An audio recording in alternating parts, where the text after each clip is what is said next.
Greetings, people of Earth. My name is Rob Wieland, he, him. I am an author, game designer, and professional nerd, and tonight I am the host of Theater of the Mind Players, your friendly, local, live streaming crew.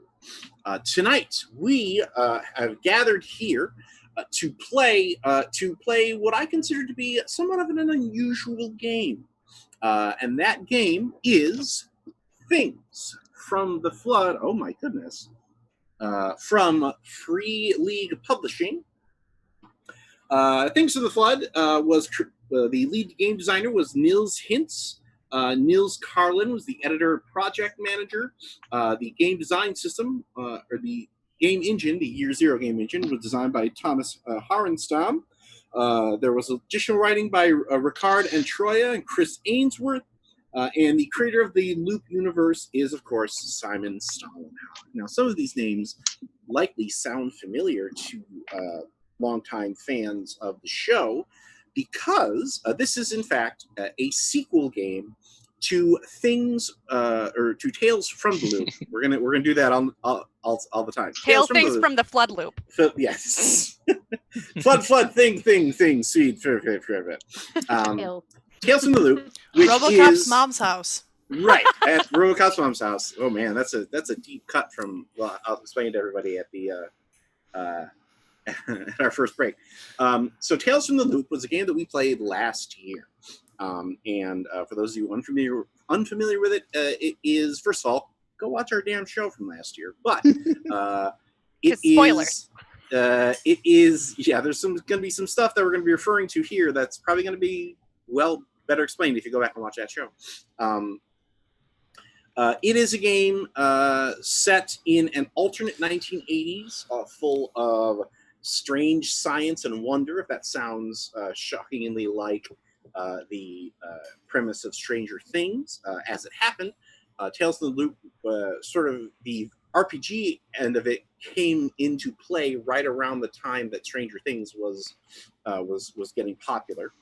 As a matter of fact, the other place you may have heard that title is from the Amazon Studios television show that came out a couple of months ago, which is set in the same universe. The idea being that it's an alternate 80s where a lot of the kind of magical tech items that 80s movies pushed forward existed. And the Loop is a special facility in Sweden that's a hub of the development of this strange and wonderful technology.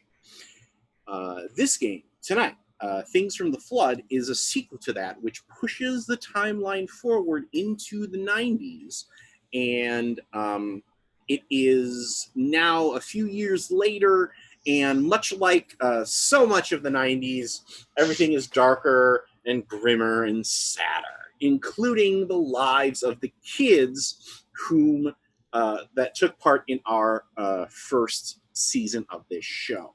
And the rest of the players were also alive at the time. Yes. That is another novelty, is the majority of the players now have vague recollections of these things, as opposed to what was received wisdom from the old farts at the table. Yes. Who were alive during the 80s. Vague remembrances of the 90s. Yes, vague. Well, yours might have been for different reasons. So, true or false? Legit. I feel a little bit targeted right now. Okay. So, what we're going to do is we're going to go around the table and introduce our characters.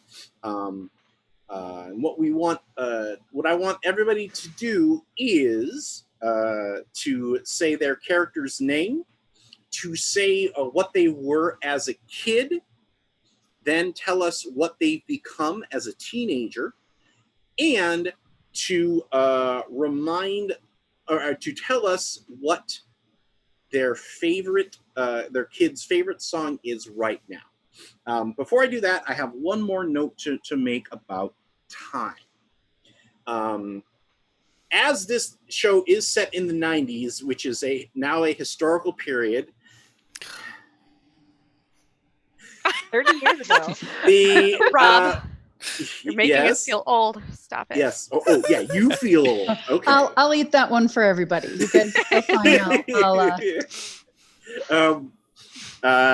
Did you ever think the phrase "the historical 90s" would make you feel like an elder stateswoman, Jenny? No. Makes me want to vomit a little bit. It So- makes me feel like I should be wearing a burlap dress and telling stories from my hut where I live on the edge of town for all the children who want to know about the long, long ago. There are dinosaurs there. Ironically, your background fits for that kind of situation. It's Yeah. true. Yeah. The flannel. The flannel witch is coming, and she's telling us these stories. The So, grunge days, the 90s. so, Let me tell you I'm about more the interested. prophet Kurt I'm- Cobain. I'm more Oh, interested. don't. In, I'm more interested in the feel of the piece rather than fidelity to dates and times. If you've read Tales, or there it is again, Things from the Flood, they have a specific timeline laid out of when specific events have happened in to the flood or to the loop, and we are not necessarily following that timeline because if we did adhere to the specific timeline, many of these characters that are beloved by players would have aged out of the adventure era. So, And it wouldn't rhyme as nicely. Right. That too. We're bending that timeline, and because we're bending that timeline, I'm also okay with bending the rest of the timeline too. Just because I don't want to necessarily get it. It's very easy at the gaming table when you play historical games to get into historical arguments, and that soaks up time that you could be using to actually play the game rather than arguing about, well, were pikes around in this century? Oh, I don't know. All right, that's my caveat. So let's start with number uno. Please sign in and I'll go tell last. us about your character. Hi, I'm Tawny P. Thompson, she, hers, and I will be picking back up with our very own Mags Striker. She is now 18 years of age. I stuck with the jock archetype, and her favorite song right now is Put Me Down by the Cranberries from their album Everybody Else Is Doing It, so why can't we? All right. I did too much research. You Girl. all right. No, you didn't. Let's go to our number two fabulous guest here. Hi, my name is Jenny Higgins, she, her, and I will be picking up again with Samantha Watts. I've gone from computer geek to hacker. I'm 17, and yeah, it's probably going to be just as joyful as I remember it.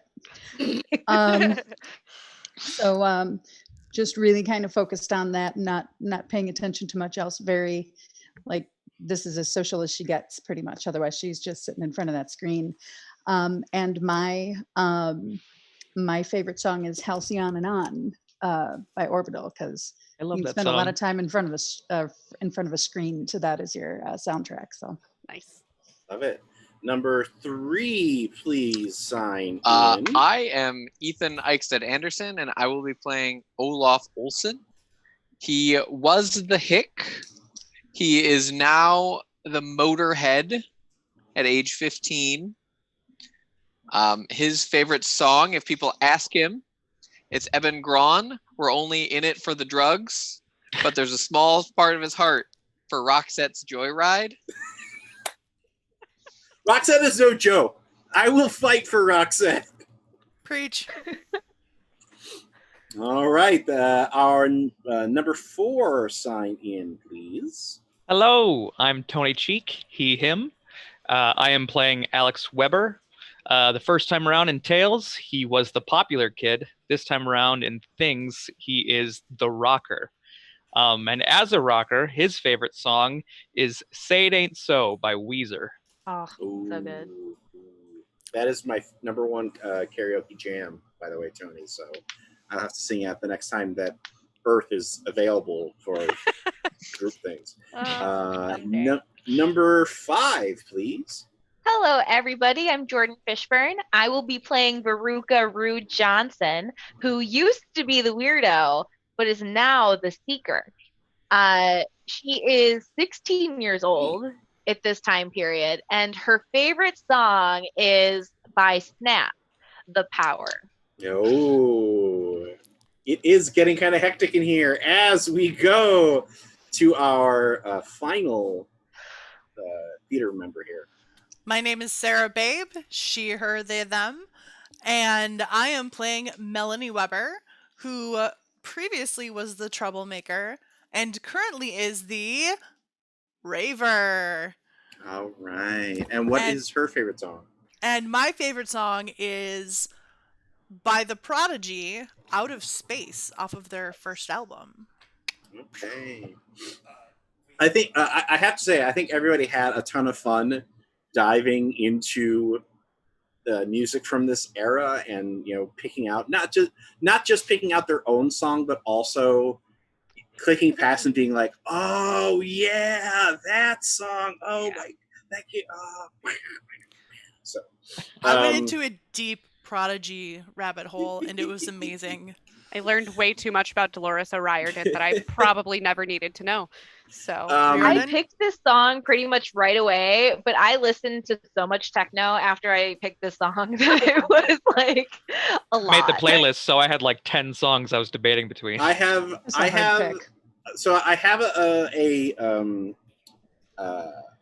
a title in mind for this episode that I don't want to reveal now. We'll see if we'll see if it, like, I usually pick a title before an episode because it's something that fits the A plot. But then if you guys pull that plot into a much different direction, I usually think about something else. But it's one of those songs, like, it's a song that I completely forgot about until I was like scrolling through, I'm enough of a nerd to admit that I Googled 1990s music and just like flipped through and was kind of like, oh yeah, that one. So we'll see if that blows minds. I'll tell the crew about it during our commercial break at least. So, all right. We begin with an establishing wide shot of the 3 towers of the loop, the cooling towers. These towers were an iconic element of the landscape during our last season. There were a few times during the show where we specifically called them out, but imagine in nearly every shot that we could fit the effect shot into, that they were in the background in the original season.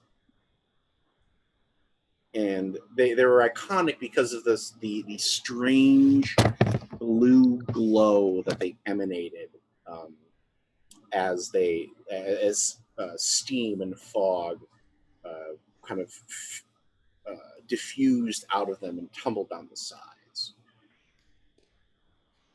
Those towers are dark. And now they loom, as the bard once says, like a bird of doom as it shifts and cracks. The loop has been closed for about a year. Around Christmas time, we'll say actually around Christmas time, about 18 months ago, something happened. A strange fluid. It could be water, but the fact that it's brown and dirty meant that nobody really wanted to, drink it and see what would happen. fair point. Came up out of the ground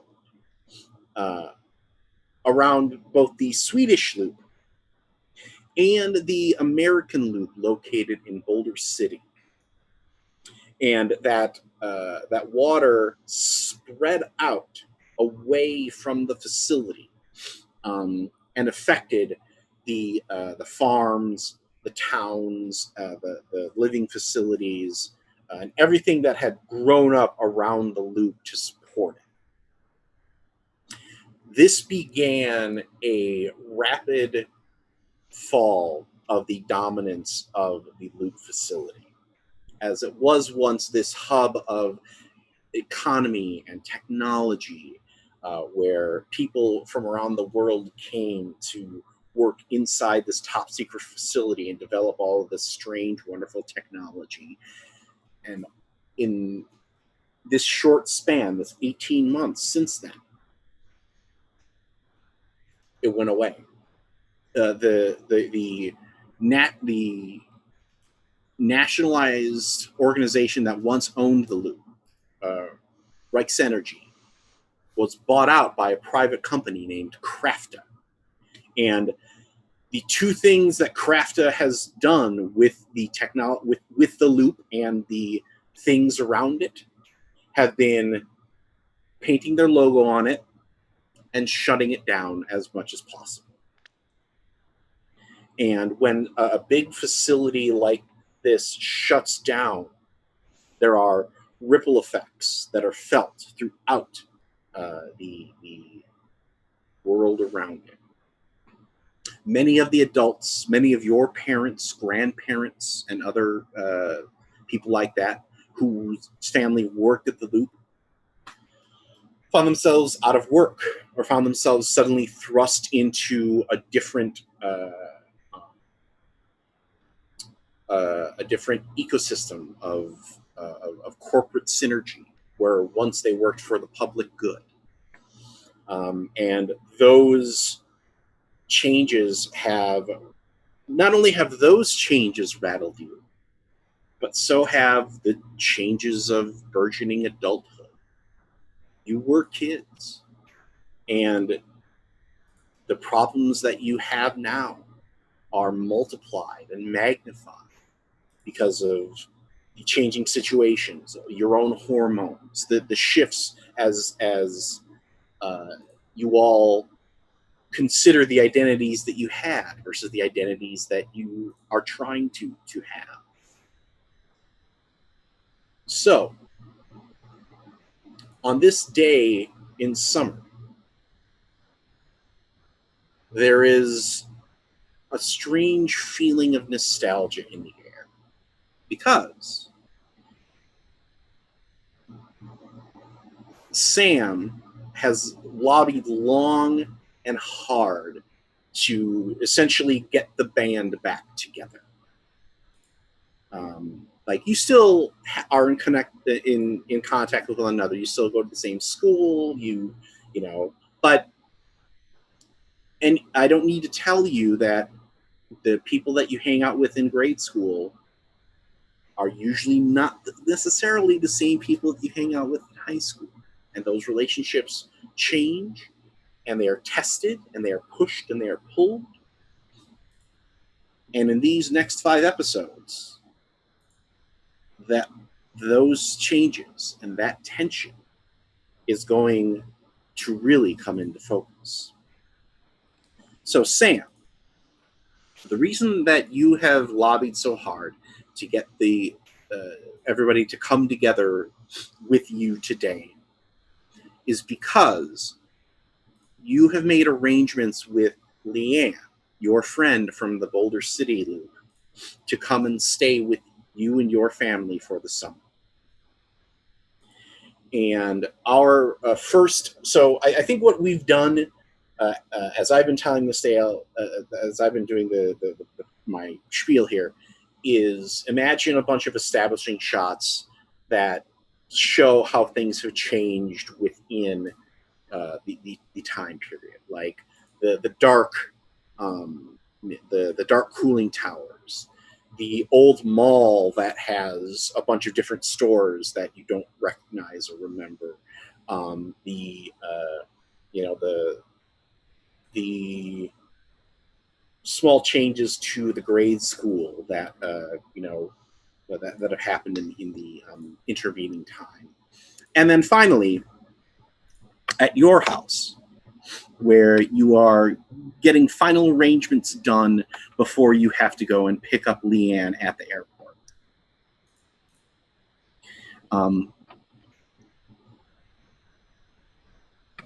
So your mom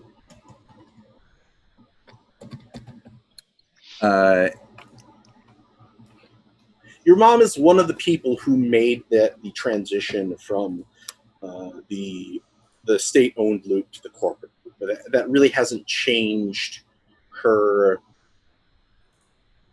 general weariness. And so she's like, let's describe your character. What does she look like? How does she look differently from when we last saw Dear Sam Watts? Well, she's not very robust as far as her physicality, since she does spend so much time just working on stuff, because the whole future she had laid out for, well, that I had laid out for her, was that she was going to and then we ruined it by deciding to play this game. Yeah, okay. I know, exactly. So everything, the plan was there. But the loop was going to be it. Like, I was gonna work with computers, gonna work at the loop with mom, gonna, all of this fantastic technology, and just really excited to be a part of that. And then when everything starts going south, becoming obsessed with why it's going south. So she doesn't get much sun. She doesn't eat much food. And is just like, not that she's completely obsessed and completely unaware of the rest of the world around, but this kind of, what the hell am I going to do with my life, has kind of. Do you perhaps have like either a bulletin board or a scrapbook or something that maybe collects headlines about the decline of the loop? Yes, it is on a bulletin board. Okay. Because then that way I can take things down, and reorganize everything. It's like that. It's like the murder board where you have all the yarn. Oh, so it's more of a Charlie Day like yarn, like, oh, this happened and therefore that project is canceled and blah blah blah blah blah blah. Yeah. Okay. So it's like, and all of the paths, like that spider web, is constantly changing with more and more stuff that we find out. Okay, but, so I imagine then maybe you're working on that when there's a knock on your door that caused you to stash away any particular things that you're afraid that your mom is going to see, or is it all just up on the board? She knows, but I pull down. I've got a show poster that I went to, so I can remind her that I did go out once. Is it like a Phantom of the Opera poster or something? No. It's I went to a rave, and it was something that Melanie had spray painted to advertise the show, and then we all went out. Yeah, we did. Booyah! Best night. Sam, I even remember it. You're going to, okay, honey, you need to leave now if you're going to get Leanne. Oh yeah. Just a minute. I got to put my shoe on because I am only wearing one. But coming. The door opens up, and I think there's a moment where you and your mother both have kind of a look, like have a shared reaction of like, boy, do you look rough? Because she has just come off of a shift at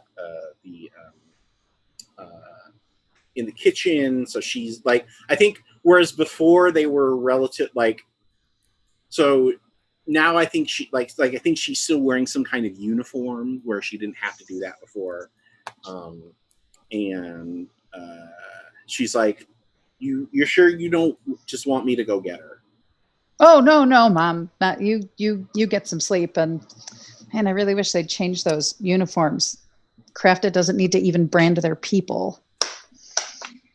But You rest. We got this taken care of. We're all gonna go and get her, and we're gonna go get some lunch, and I'm gonna introduce her to everybody, and then we're gonna show her around, and then we're just gonna go, Mom. It'll be fine. Okay. But thank Okay. you. I appreciate you. You don't need me to make anything for you guys when you come back? Do you still have soup in the freezer? I think I can make something up. I'll make something. Oh up. no, don't. I don't want you to make anything. No, I'll make something. It'll make me feel better. So, I mean, are you giving Mag some gas money? Yes. Okay. And thanking her like every 30 seconds, but yeah. All right. Well, you should probably head out of here if you're going to be able to catch her on time. Okay. Thanks, Mom. Love you. Don't go to too much trouble. We cut to the Stryker household, where your father. Did we ever give your dad a name? I don't know that we did. I'm gonna call him Johnny Ray Stryker. Oh boy. Oh, That does sound like an international soccer star, yeah. A douchey one.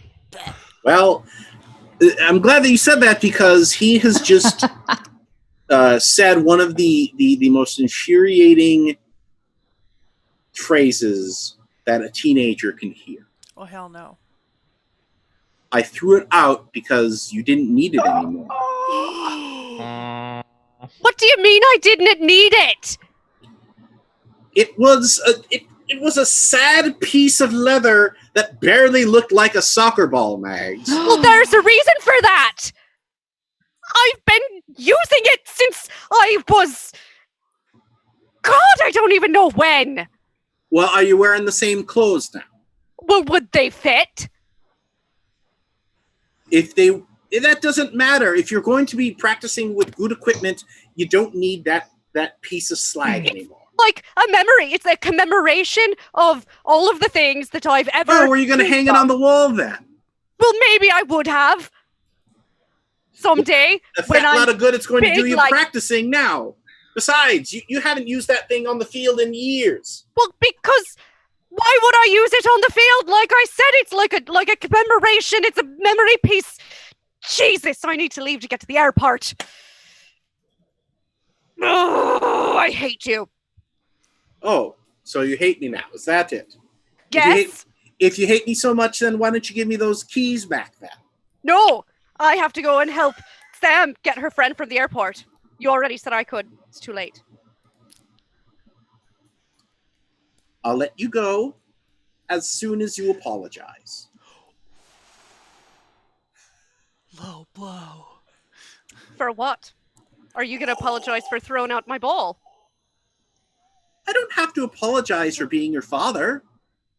Okay, what good has it done? Has it done you any good to throw it out?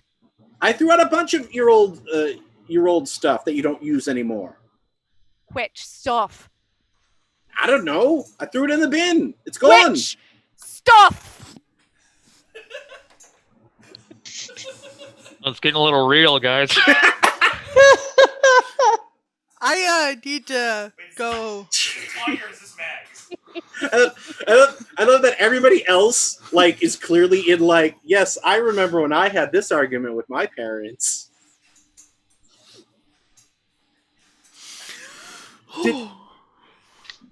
If you don't know what stuff I threw out, then why are you so upset that I threw out anything? Because there were things that I had put away for certain purposes. Just because I didn't use them every day did not mean that they're not worth something. Jesus, some of my jerseys are worth hundreds of dollars. Not in the condition they were in. Oh my God. It was my jerseys. You threw them all out.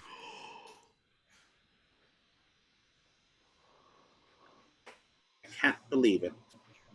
Where does the trash run? Did it run today? You are telling me that you're upset about this, and yet on the flip side of this, then you tell me how mature you are, and how grown up you are, and how you're... Oh my God, you just don't get it! I don't get it. Clearly. All right. Where does Ma stand on all this? How does she feel about you throwing out all my Don't- stuff? Did you come Your in my mother- room? You went in my room to get my Your- stuff. Margaret Siobhan Stryker. Oh, good. Break out the middle name. Great. If you say one more word after you get done driving all your friends around in my car, you're grounded. One word. You still get to go because I did say you could pick them up. Mag starts walking away with the keys in her hand, like over her head. Mm-hmm. And she slams the front door on the way out. And she definitely checks to see if the trash ran yet. Oh yeah, it's gone. God damn it. Rob! You can drive to the dump. You don't want to do that. Yeah, no. It was a really loud door slam, though. Oh yeah, no, you like Yeah. it was one of those door slams where the Yeah. windows jingle in the frame. And I think after checking the trash cans, she definitely kicks them really hard. And that was a peek into Rob's future with Lou. Hey man, I went through that with my mom, so I'm like, nope, this is karma. I understand that. Dude, it's already happening. Let me tell you. So Tell I think Tell her she can always hear come over to Auntie Sarah's house. Well, but you hear the car turn on, and the one cassette tape she's got is that Cranberries album. She just blasts it. Well, and I think like rather than the camera being on her, as she like kind of tantrums on the trash bins, and then peels out, it's of your dad. Like calmly sitting down, turning on the TV, and you can just hear the muffled like clang, crash. Do you have to let it linger? And he turns to your mom and says, "That went better than I thought." She was in on it. I'm offended. I believe the word is cahoots. Cahoots. Parental cahoots. So, hold on a second. My notes. Okay, here we go. Oh, well, you weren't using them, so I guess somebody Yeah, just threw Rob. them away. The trash went out. That's 30 fair. seconds That's ago. fair. To be honest, Tony, I am currently having that issue with Louise and some of her baby toys, and it's very, Oh. like we have to make sure that we keep them locked up in the attic, because if they are left out in the loft, she'll be like, "This walker, I love this thing. Why would we ever get rid of it?" So Olaf, they are coming to pick you up off of work. So what do you do at Pal's garage? I'm kind of a parts runner mostly. Like I help out with mechanics when they need it and hand stuff, but because I'm the young kid, I do most of the cleanup at the end of the night, and then grab tools for them. And if they have small package deliveries from the post office and that kind of stuff, I take my moped over there and pick them up and bring stuff back, as well as any other things I don't ask questions about. Okay. Well, one of the things that you generally don't ask questions about is when they have you take a license plate, and like one of the actual mechanical things that they let you do is pull the license plate off of one car and put a new one on it. And then you give the license plate to one of the mechanics, and they're like, "Oh, thanks, kid." So as you're making your way, because do you leave your moped there when you're not using it? Yeah, it kind of depends on where I'm going to be next, but yeah, I have to. Yeah. Or probably stay. was today different because you knew that you were going to be getting picked up by the gang to go see Leanne? I'm going to say it was probably different. I wouldn't, because because I knew someone was coming to pick me up. Right. That's my only really mode of transportation is that moped. So I'd hitched well, a ride there and wait okay. to get picked up. That way So- I can. So I think you're walking out of the garage for the day. Describe. I forgot to do that to ask Max to describe herself. I apologize, Tony. How different do you like? What's changed physically with Olaf? Or I should say, has anything changed with Olaf? That should be the question. Basically, his overalls has switched to a jumpsuit that he kind of wears most of the time. He's basically all over scruffier, like a slight peach fuzz mustache that he tries to look nice. That he tries to will into existence. Yep. But his formerly shitty clothes are still just as shitty and ill-fitting because should I give the whole farm background or? We can. Okay. We can say that we can parcel that out as we need it. Okay. All right. As you're walking out past the cars in the lot, something catches your eye. You remember taking this license plate off of one of the cars, and it is now back on one of the cars in the lot. And it is not the car that you took it off of. I'm just gonna write down the plate number and the make and model of the new car it's on, just so I have it in case I see it around. Okay. Just continue waiting. And as you're doing that, you hear, hey, Olaf, what are you doing? What are you doing? What do you mean? Is Pal. He is the owner of the place. He is potato shaped. And his hair primarily consists of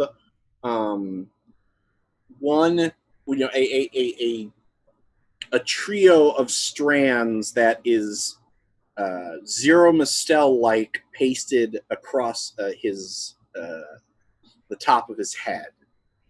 And he's got other than that, he's kind of going for like the sort of like a open collar look, except the collar that he has is clearly from the mid 70s, so it's kind of wider than expected. And he's waving at you with his stubby little cigar fingers. What are you doing? Writing down some song lyrics as I walk past. Just popped in my head. So go ahead and give me so here's how we First roll. Go ahead and give me a heart plus charm roll. So Ethan is going to roll a number of 6-sided dice equal to his heart and his charm, and he needs one success to successfully lie to Pal. I got one. Oh, did you finally get into a band with your buddy Alex? Yeah, he kind of wants me to. I don't know if I want to actually be on stage dealing with all that kind of stuff. But every once in a while, something catchy pops in my head, and I figure I'll throw it his way. Okay. Yeah. I was, I was in a band your age. You're doing it for the girls, right? I mean, that's the only reason to do a band at your age. Like, you're not going to be famous, but you might still be able to get a girl. Yeah. I hear the either the drummers or the frontman get that. So which are you going to be? Probably the keyboardist. Right, Edgar Winter.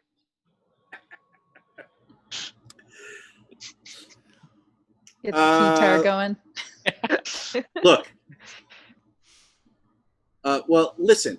I really like the work that you're doing around here. And Pal pulls out a wad of bills and he peels off a couple and he stuffs them in the pocket of your jumper. Get yourself a guitar, kid. Nice.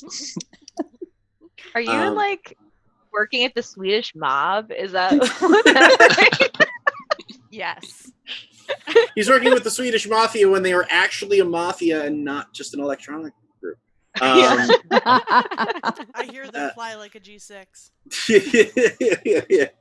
And that is when Mags and Sam pull up in Mags's wheel. So now let's cut this opportunity. Mags, describe what your character and what her ride looks like. So Mags has gone like full grunge, like she's trying really hard to look like she rolled out of bed this way, but it definitely took 3 hours to get that way. So lots of flannel, definitely, the shredded jeans and the fun leggings or tights or whatever. And she's rolling up in a Volvo 242, kind of an olivey green color, little big boxy kind of looking deal. How beat up is it? Is it taken care of? Is it pretty beat up? I don't think it was that way when Dad let her start using it. But Mags is not your best driver ever, so I was going to say I think she's hit the trash cans more than once. I was going to say, has she christened the vehicle? And by that I mean, what was her first accident?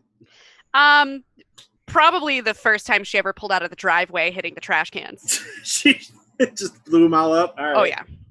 Great start. Okay. Great start. Good start. Yeah. My first accident was I hopped the curb out of a Taco Bell drive-through, and I hit one of the little concrete posts that they have. Oh, boy. So that's a good one. Good times. Good times. Okay. So Olaf, I'm assuming you're getting in. You're getting in with the ladies. Yeah. Probably hopping in the trunk because. Yeah, how many seats are in your dad's car? Oh yeah. Not 6. That's what I was wondering. Like, it's never 6. I'm like, it's probably. Does it come in a hatchback? Is that a thing? I'm guessing as a sedan, it probably has a. We'll generously say 5. Mm-hmm. Whereas you can fit 6. I was going to say, but it can fit 6 with in teenager measurements, it can fit 6. Yeah. What Volvo was it? 242. We fit 12 into a vehicle that I used to drive that was only designed to fit 5. So. Oh no! Well, you can fit however many people you need in a car. Oh yeah. Yeah. Sitting on the actual seat that is the question. Yeah. Right. Oh no. So, somebody's going to be doing some lap riding. At the very least, Leanne will. I was wondering if it had a front seat bucket in the middle. No, like I'm imagining it's front, and then bench back. Mm-hmm. Because like I think you got to go back into like the 60s for the bench front. Yeah. Yeah. So also, thank you, Vargtasarin, for the car notes.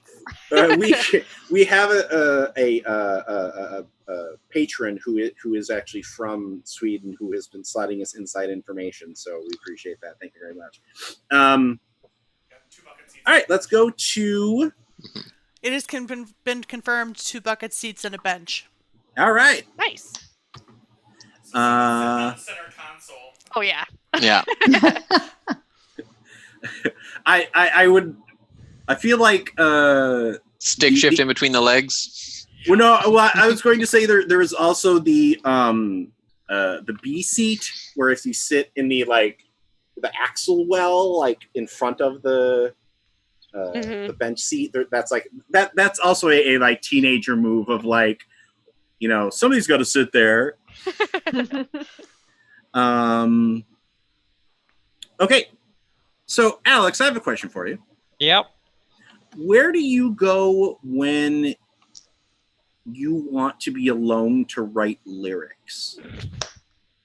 Oh, so nerdy. Let's see. Where would somebody be? Somewhere be really popular. Or is this something that you are? Yeah, tell me.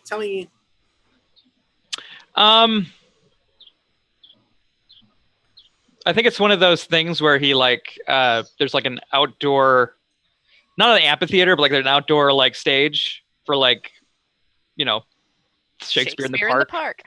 So he basically like kind of just sits on the empty stage and kind of envisions like someday. He's like, yeah. all right. So part of you came here because you wanted some time to write, and part of you just needed to get out of the house because your dad was fall down drunk in the afternoon. And you're like, I think you probably told the rest of the teens that you were going to be here. Mm-hmm. So like they'll be here to pick you up, but like you're like, yeah, come pick me up around like 5, and you got here at like 4 because your dad was in rough shape by like, you know, when you got home from wherever it is that you were. Right. So you've been here for the better part of, you know, an hour, just kind of writing and brooding and the one thing that pulls you out of your revelry is a loud, "Hey, dude, heads up!" as a soccer ball comes arcing towards you on the stage. I would like you to make a move plus body roll here. Oh boy. Okay, here we go. First roll of the game for me. This is gonna go well. All right. Good luck. Body Maybe plus one move. success, probably. Yeah. You can do it. Maybe. I got 1. All right. Yay. So with the warning, you're able to you know, properly heads up and get out of the way as the soccer ball, you know, whooshes past where you were standing a moment ago and honks off the stairs and hits, you know, one of the like the scaffolding bits that hold lights that are currently empty and rattles to a stop. And then, so if you're on the stage, and if this is an amphitheater that's kind of dug out of the ground, like that's kind of what I'm imagining here. Like it's more, because you said it's more of a Shakespeare in the Park kind of thing. I'm imagining it's more of a classical amphitheater, literally in a park. At the top of it, there's a figure who calls out and says, "Excuse me, my dude, can you shoot that back here for me?" And you recognize both the name and the Adonis-like, or the voice and the Adonis-like frame that it comes from. Megs, you want to tell us who this is? This would be Sten Larson. Sten Larson is Megs Stryker's boyfriend. He's the captain of the boys' soccer team, football team. Damn it! And he is standing there in the afternoon summer sun, shirt off. Oh, great! You know, McConaughey. Yeah. Just casually looking. All right. Just casually looking like a Greek god, except he's Swedish, so Swedish god. So like Norse god. Thor. Yeah. Anyway, kind of dreamy. Yeah, like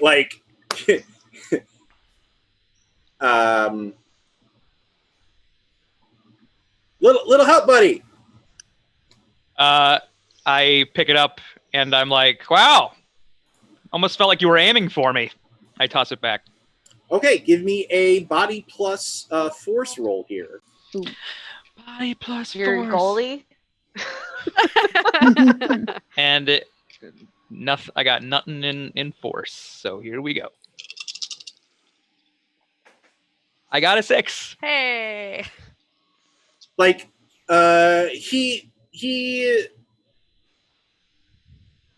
he doesn't have to labor to catch it. Mm-hmm. He just palm it. Just no. It's not like he's not Henry Cavill. He's just like Are he we just sure? backs up. That's a nice throw. Thank you. It's Sting, right? Sting, like the police. No. Hey, Alex, do you want to come play with us? Aw. Sure. Oh no. Welcome to Awkward Town.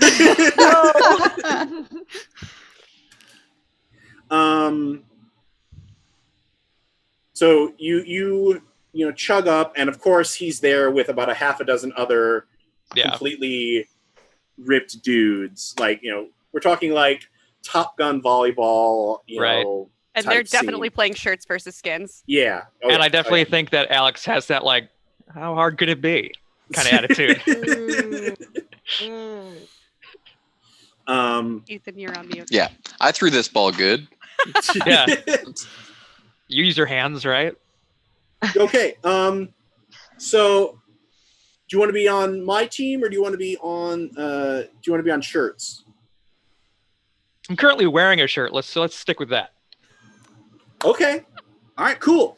All right, come on, let's go. And they run back over to the makeshift pitch that they've constructed in the park. They've got like a no, they've got like goals set up with like beer bottles on either side of the thing. Mm-hmm. And I would like you to give me a move plus body roll here. See how you do. Move plus body roll. I'm going to say, I will say this. One success means that you don't embarrass yourself. And you actually do okay. Yep. 2 successes means you actually score a goal on Sten. Oh. Ooh. Here be hoping.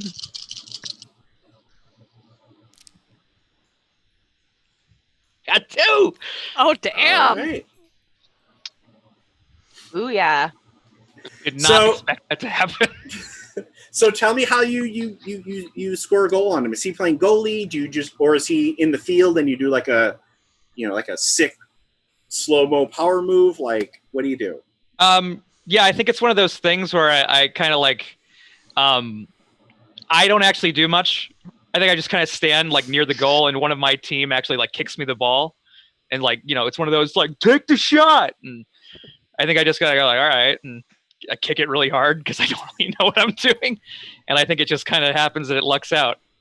So since you kick it really hard, is it one of those things where it actually hits him and then bounces into the goal? Yes, When absolutely. Goal, those hurt. Absolutely.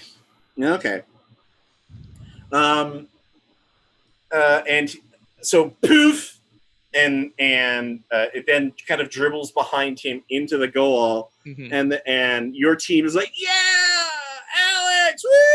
And I'm definitely doing that thing where I'm like, did I do it good? Is that what we're supposed to do? And like seconds after that happens, Mags' car pulls up. Do you have to let it linger? Beep, beep. You have to throw the shirts away. I think if do- we have do you- time before going to the airport, Mags is gonna like obviously take a second, get out, and stay. Okay. Hey. Did I see Alex scoring a goal No. on Sten? No. Okay, that would have been hilarious. That would have been 3 successes, Tony. Yeah, so I think I parked the car. I'm like, hey guys, I'm just gonna say hello to Sten. I'll be back. Obviously, probably with Alex or whatever. I guess. Then. Right. So she walks over and just like really awkwardly like peck on the cheek to Sten. And he's like, come on, baby, you can give me a little more sugar than that. Oh, I mean, there's just so many people, and it. But I just hurt my elbow. Oh no, your poor elbow. I mean, you've seen my knees, right? From the. Am I Oh, close enough to hear this, or am I off to the side? I don't know. Girl. You tell me. I I'll just was be- making a joke about sliding for the soccer ball, and just realized how that came out. So, thank you. So, like, if Anyhow. you were actually a teenager Yeah. having a To conversation. Awkward Town. Yeah. You forget that we're living these next Yep. 5 games in Awkward Yep. Town. Great. We're just going to different neighborhoods of Awkward Town. Yep. So I think like Mags like looks around and then like rolls her eyes and then like actually kisses him on the lips for like a second. And I think that even that's enough. And then you for- hear the vomit noises from Alex. It's just, Yeah, I think that's enough for Alex to like have his heart go, little bit. Aw. and he's just like, yeah, all right, okay, cool. And I think Max just like, I'm sorry, I really don't have a lot of time though. We're going to pick up Sam's friend from the airport. Oh, okay, that's cool. You know, you should tell your buddy Alex that he should try out for the team. I mean, you know, I'm sorry that he should what?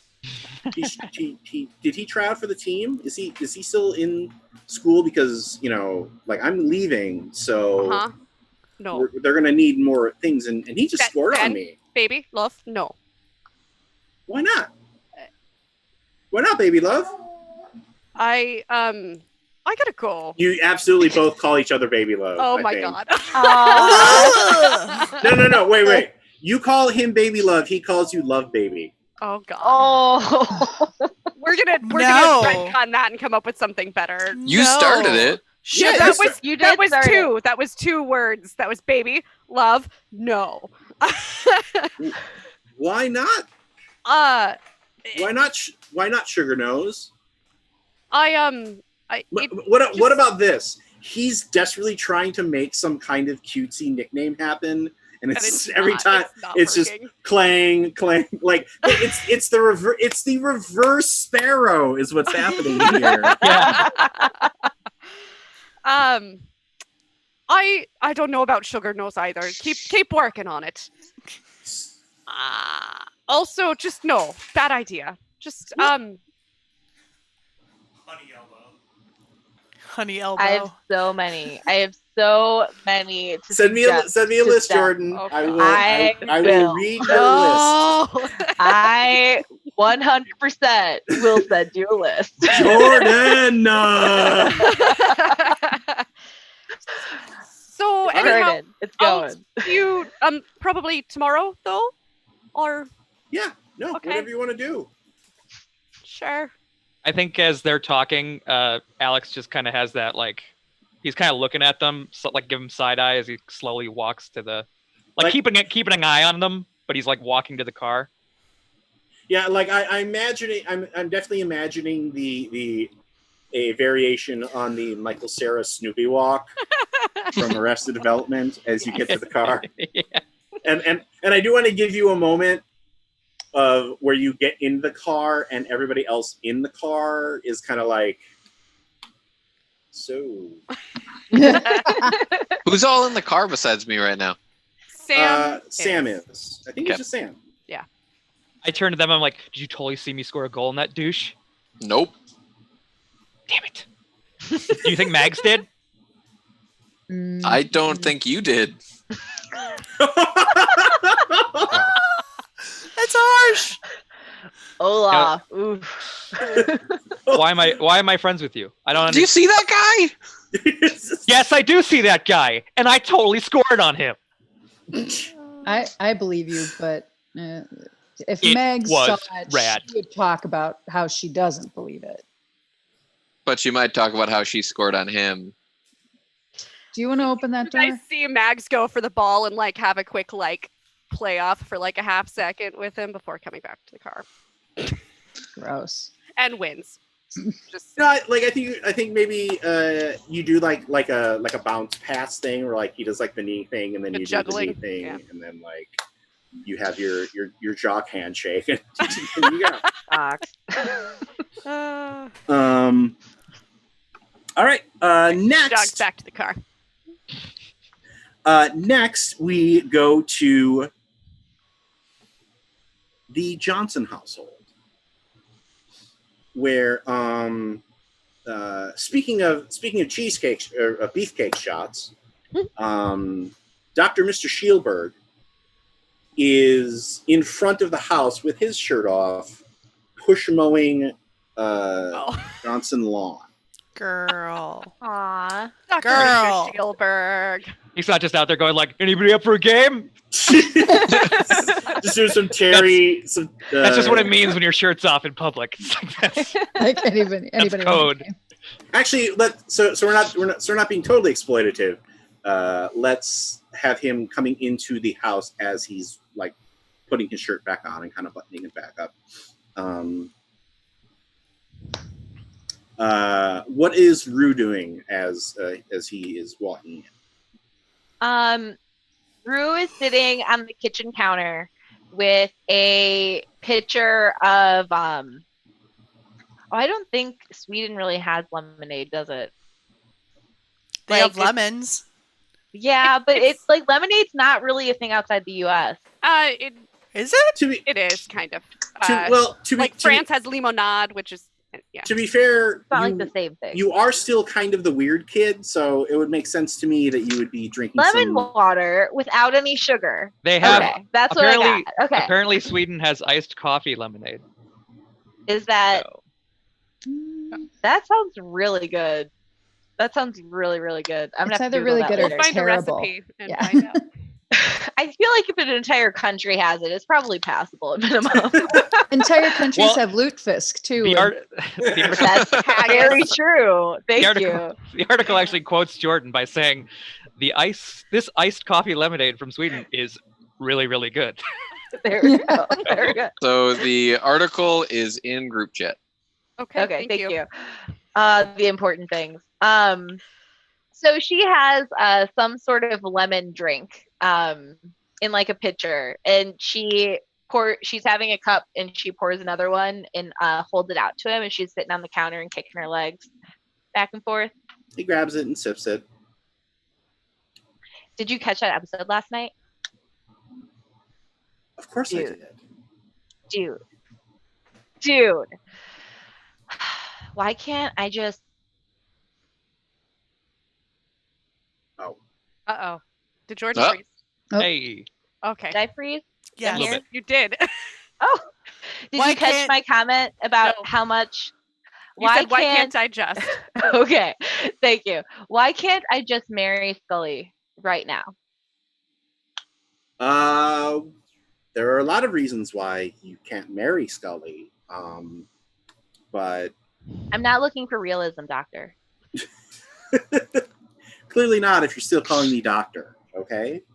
You said I couldn't call you dude anymore. Well, then maybe we need to find some kind of title that is more appropriate. G? Is it what? G. The letter G. What up, G? Okay, no, that's the wrong way. What? G Look. unit? Well, I think that. Daddy, mean, no. Is it weird that if we're talking about fantasy weddings, if we could do some kind of double wedding? We could. I could bring you into that, mindscape that I've been currying, with me, Scully. I remember when I was your age and I had a huge crush on. Okay, I don't actually say who I had a crush on because that would make me crumble like a temple, and I don't want to do that right now. But Is it from that Star show? Oh my God. no, My heart. no, it was David Cassidy. Come on. Well, I got you to tell me. Damn it, Rue. And then your grandma comes shuffling in. And thank you, Mr. Shielberg, for cutting the grass. I really appreciate it. I've asked Drew to do it several times, and and she just won't do it. And We he must le- allow it to grow. It's life in the ground. I think she's just upset because I got rid of my self-balancing mower, because I don't trust those things anymore. You never know what's going to happen with them. I understand, Mrs. Johnson. It's no problem. I love catching up with Rue anyway. So, are we on for tonight to go over those tapes that I got from America from the first season, because I have some ideas about the cigarette smoking man. Oh my gosh. Well, I have to find out. Some people want to hang out, and we're picking up like a friend from the airport that's in town from the US. Maybe I'll see if they have any wild theories about him. And when you guys pull up, do you beep the horn, or do you send somebody to knock the door? I think we probably send someone to. Okay, who goes and knocks the door? I'll go. Okay. Bum, bum, bum, bum, bum. I hop down. That's for me, and I give my grandma a kiss on the cheek. Say bye, guys, and say sup, B. We also reach from the back and start honking. Oi, cut it out! Oi! Oi!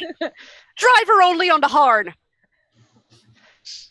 God. So how has Rue changed since we last saw her? So Rue has kind of grown up a little bit more now. She's 16. When we last saw her, she was 11.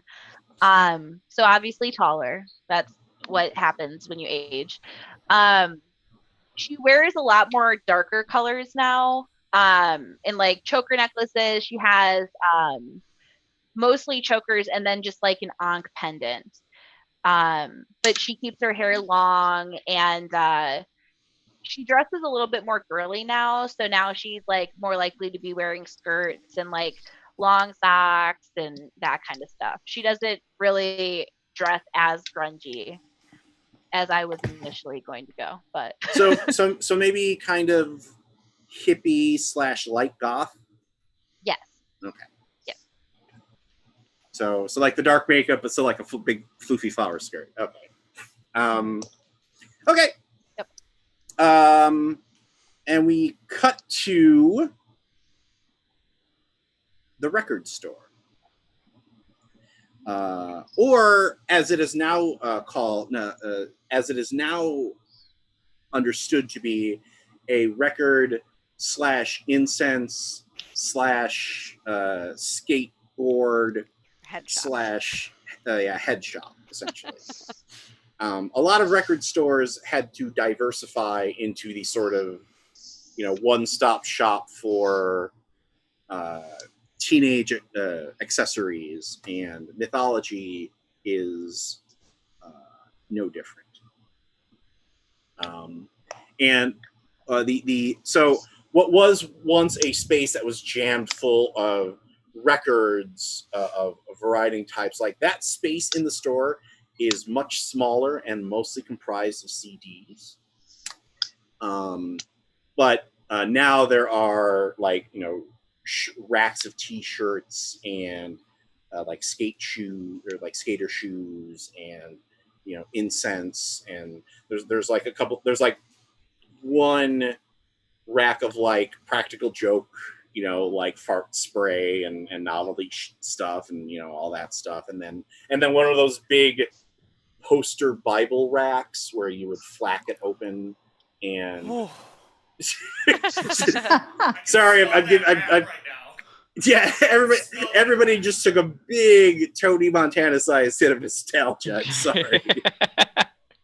And maybe that's where we find Melanie, as she's kind of idly like because you're off shift right now, basically waiting for them to pick you up. So you're just sort of standing in the store, and you're just flacking through the thing. And one of the customers one of your regular customers walks up to you and kind of leans and is like staring at the same posters, and then he tips over and says, "I would like to buy a reggae cassette, please." Oh, cool. Which band? UB40.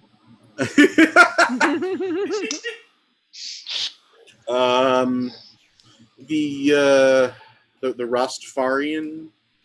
Oh, oh, the Rastafarian collection. Are you looking for the single cassette or their double album?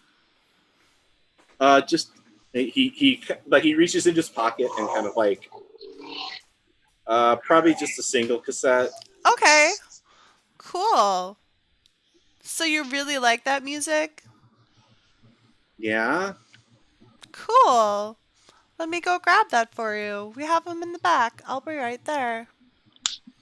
So you walk back into the back room, and Nils has pre-packed these cassettes with weed. Mm-hmm. And I think he's in the middle of packing one, and he's more like physiologically he is more or less unchanged except for one thing. What terrible 90s haircut does he have? Rat tail. No, no rat tail. No, no, no. 100% anything but that, please. Anything. That was my most hated. I was kind of thinking, ooh, like that long man perm. Oh No. boy. You know what I mean? Like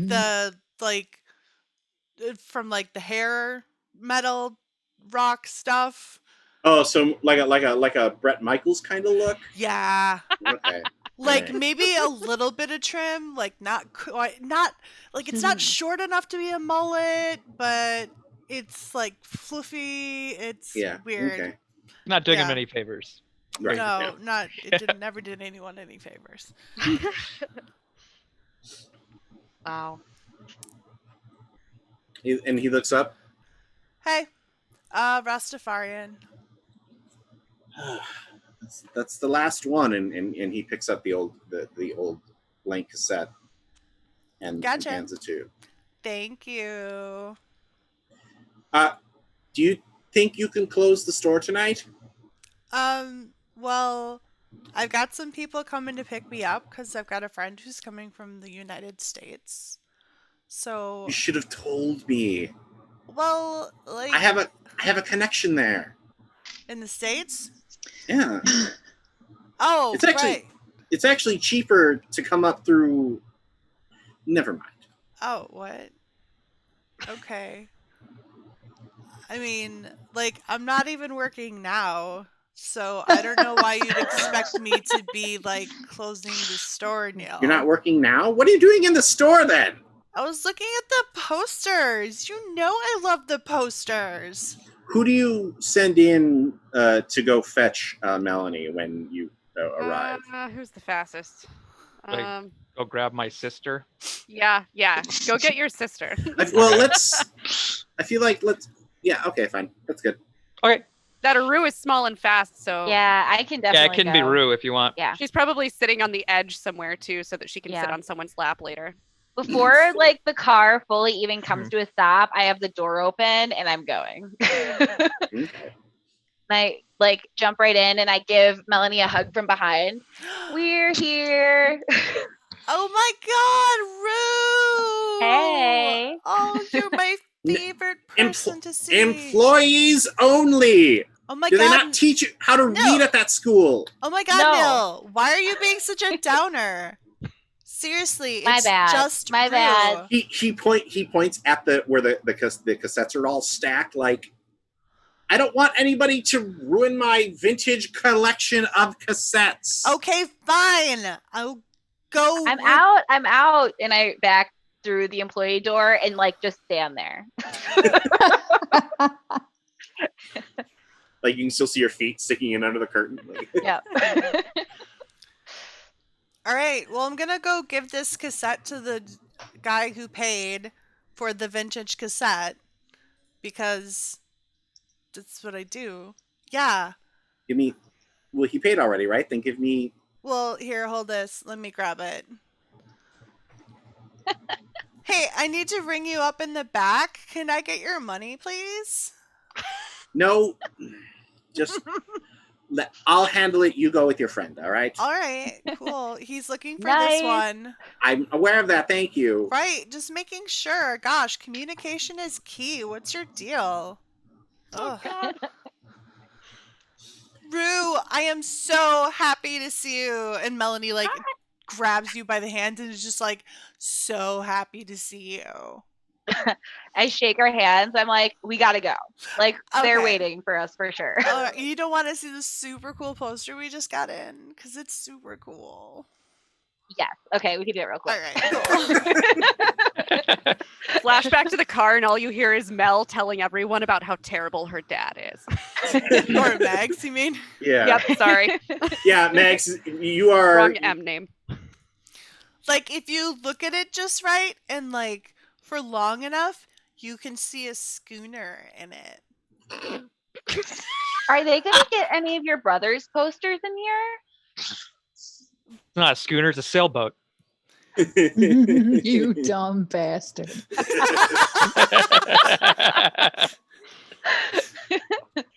He's got for like his band? Yeah. He's kind of got to be good first. But they're so good. Right, but there's a difference between being good and being good. And like he just hasn't quite gotten to the other good yet. You But, know, like I don't want to say he's not good cuz he's my brother and like, you know, you don't want to like crush somebody's creativity because like you never know what kind of music he's going to be making and it could be so awesome and you don't want to crush that like our parents crushed us. So, you know, we really got to like I'll ask it just- Neil. Okay, like thank you, because it just touches my soul sometimes when he does that one. Oh my God! Right? Chord, that one chord riff thing. Yeah. And then it just is so nice. Oh, and I just think that might be my favorite chord, but he does it my favorite. And you have such a beautiful soul, Rue. Thank you. I work on it really hard, so I really appreciate that. Oh, you don't. Maybe sending Rue into talk was not the best. This was on purpose. This was the worst idea. Okay. I was going to say, everybody who wants to be in the room with Rue and Mel as they space out on each other, versus everybody who wants to be in the car with Mags as she's cursing her dad to the 6th level of hell. And then you know what he said. I think at that point the rest of them come in and Mags is still like she's at the tail end. It's like she's whipping them forward with her hate of her dad as the rest of them are like, hey. Oh my gosh, everybody, I'm so sorry. I just got caught up in like the beautifulness that is Rue. Oh my gosh. I forget, do I work here too or no? Such a great friend. I do? Okay. That's so good. I think you do like very Mel is probably here part-time and you're probably there like once a week. Gotcha. Yeah, like I kind of figure Alex doesn't have anything to do with the vintage sales. No. That is yeah. You as the assistant to the manager are doing that. I think Alex is just like, yes, the old smell of paprika and cigarettes.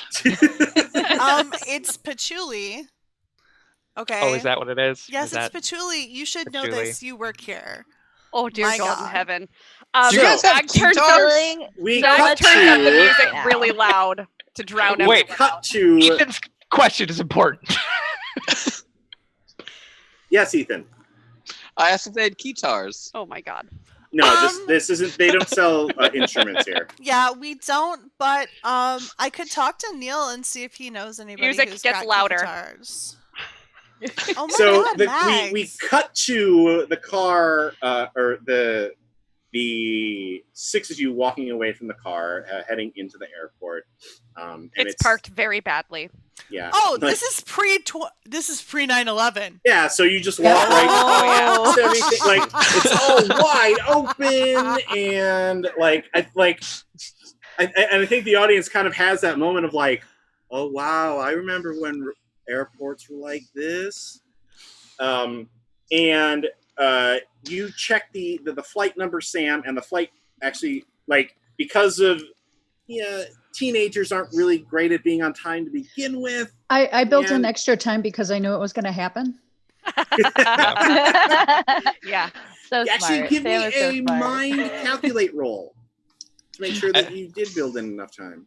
I feel like Alex is too amused by the fact that he's walking on that like conveyor belt that he can walk and not go anywhere. Okay, I got 2. 2? Okay. Yeah. So yeah, you were like, okay, like we looked down at your like your timesheet, and you're like plus 20 minutes for Palm Pilot. maybe. Totally have a PDA.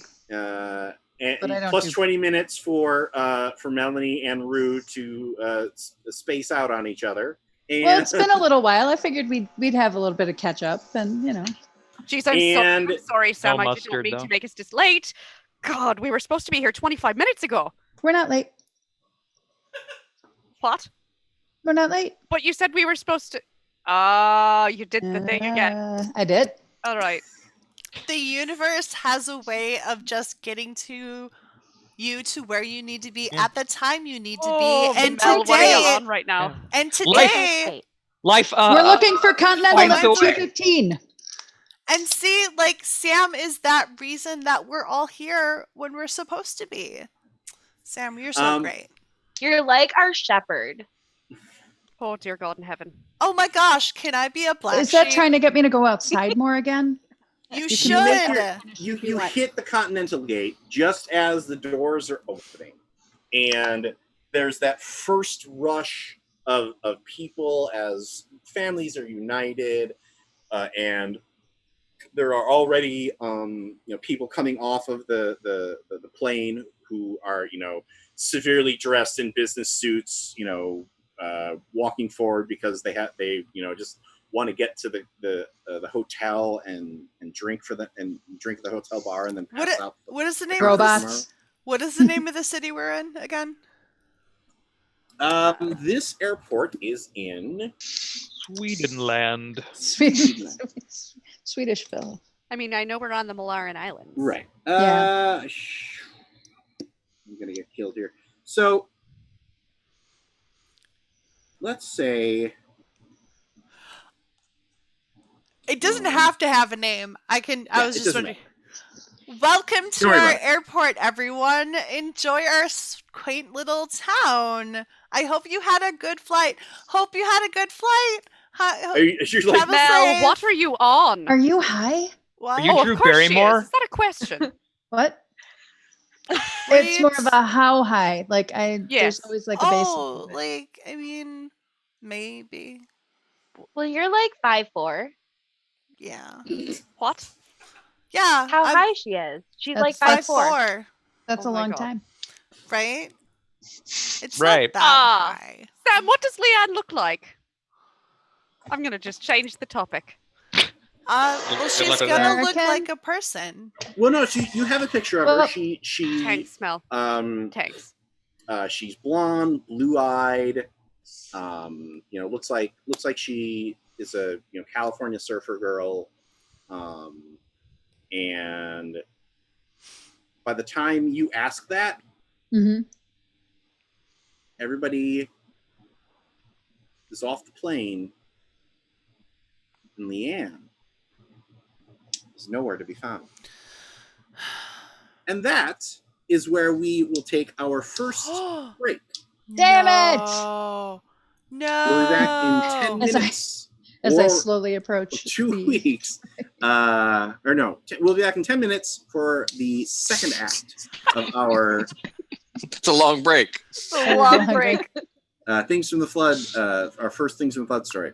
So please join us then. And we are back for our second act of our first episode of Things from the Flood. Oh, I didn't realize you had a book, Jordan. I forgot to grab it before stream, so on break I went and grabbed it. I didn't want to leave the room when we started. I literally thought like Tawny ran her book over to you just to pass it around to everybody. We might have had time. We live close enough. So, when we last left our teens, they had just discovered that Leanne, Sam's American friend, that they had collected to meet at the airport, was not at the airport. That's not good. What do you mean? Like she Sam, was did on you the get a flight? message or anything saying that she was going to be like delayed or missing her flight or? Nope. Nothing? Everything was on the flight. It's like. So I imagine that is there anybody at the? I'm trying to find somebody at the Continental desk. Okay. Rob. Yeah. Can I ask somebody at the Continental desk? Well, that's literally just what Sam said. Right. Do you mind, Sam? Do you mind if I do it? Oh God.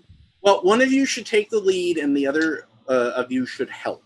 I want a fucking car right now. Mel, I'm gonna let you take the lead on this, and Okay. I'm just because at this point I'm just like I'm sure you're What's the kind plan? of panicky and you've planned for everything but this. And And I think I'm over him like, Sam, don't worry. We'll figure it out. Don't worry. It'll be fine. I've also got like 9 dice in heart and charm because I'm assuming that's what it's going to be. That is that is what it's going to be. When you help each other, so what are you helping, Sam? How are you helping Mel? the way that I'm helping her is that I'm standing there. I'm kind of in this state of panic. So maybe they'll listen to what she's saying out of sympathy for me. You're just looking really I'm just like okay. So go ahead and take an extra die. Okay. I want to know can I use my buffalo shoes to appeal taller and more adult-like at the counter? I'm getting a no from Tawny. That's more of a, oh my God, for real, than a no. Well, because I'm skinny and ineffectual. Like I'm just like. Okay, yeah. If you wanna kind of lean into it with your buffalo shoes, go ahead. Yes. All right. Cool. All right. All right. What's up, baby spice? She feels confident in her awesome shoes. Right. What's Leanne's last name? Wilson. Leanne Rhyme. Wilson. I think Luke? I don't know. I just pulled that out of the air. Is that what's on your sheet? Leanne the Loop. Leanne. Yeah, Leanne DeLupe. DeLupe. It's good. No, I think Wilson is a good enough. It's like Yeah. nice and American. All right. Cool. Yeah, she's part of the volleyball empire. How many Whew. sixes we got? 1. Wow. Out That of many dice. out of 2, 4, 6, 8, 10. Well, see, 12. that's how the Mutant Year Zero engine works, is that it wants you to push so you can take extra bites of the apple, and, so you only, because that's why sixes are the thing. Something to note for those of you who are familiar with the Tales from the Loop version of these rules is that there is a slight change. Teens don't have luck. And this is actually something that I kind of discovered as we were set in our session 0 out upon a close, because somebody had asked, hey, where do we determine our luck? And I flipped through the section and was like, You're fresh out. don't. So anytime that they want to take a better lock at a roll, they are going to have to, Tawny, if you would please.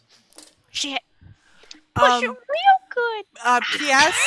We also now have to give $1 to Salt and Pepper every time you do that. We have a chat suggestion for Leanne's name. Leanne Du Lakes. Oh, that's good. I like it. Yes. Leanne Du you, chat. Lakes. All right, Leanne Butter. Du Lakes. Thank you, chat. Okay, so Leanne Du Lakes. Okay. Excuse. Yeah. I got one. Yes, young lady, so- how can I help you? Hi. Thank you very much. Yeah. I just have my sheet with times, and I'm like, And I'm like petting her hair. We're looking for our friend who's traveled overseas to come see us. Her name is Leanne Du Lakes, and we were hoping if you could tell us that she was on this particular flight. We want to make sure that we didn't make any mistakes, and I was wondering if you could help us make sure that she is here, because I would Yes. hate to see if she was lost or anything Oh, like no, that. no, of course, young lady. Oh, One thank moment. you so much. Oh, you're Clackety, so clackety, nice. clackety, Thank you. clackety, clackety. Click, click, clackety, clackety, clackety, click, click. Yes, Miss Du Lakes was on the flight, and she did disembark per our records. Could you possibly page her over the intercom? Or do you know where we would have to go for that to happen? Well, we can do that. Oh, thank you. And she'd pick it. Leanne Delert, please report to the Continental Departure Desk. Leanne Delakes, please report to the Continental Departure Desk. Oh, Sam, I'm sure she Maybe- just really had to pee and she didn't want to Yeah, use should the we check the airport bathroom? airplane bathroom. So she ran to pee real fast. She'll be back in just a second. Yeah, well, thank maybe you. maybe she went to baggage, like maybe. Oh, yeah.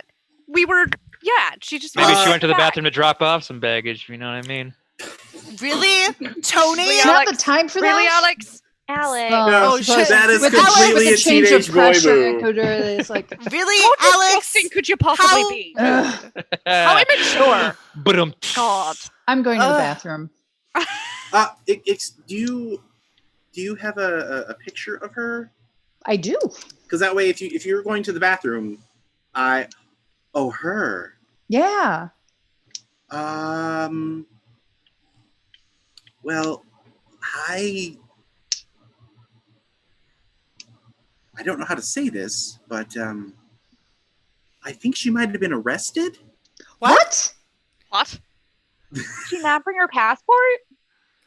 No. There were two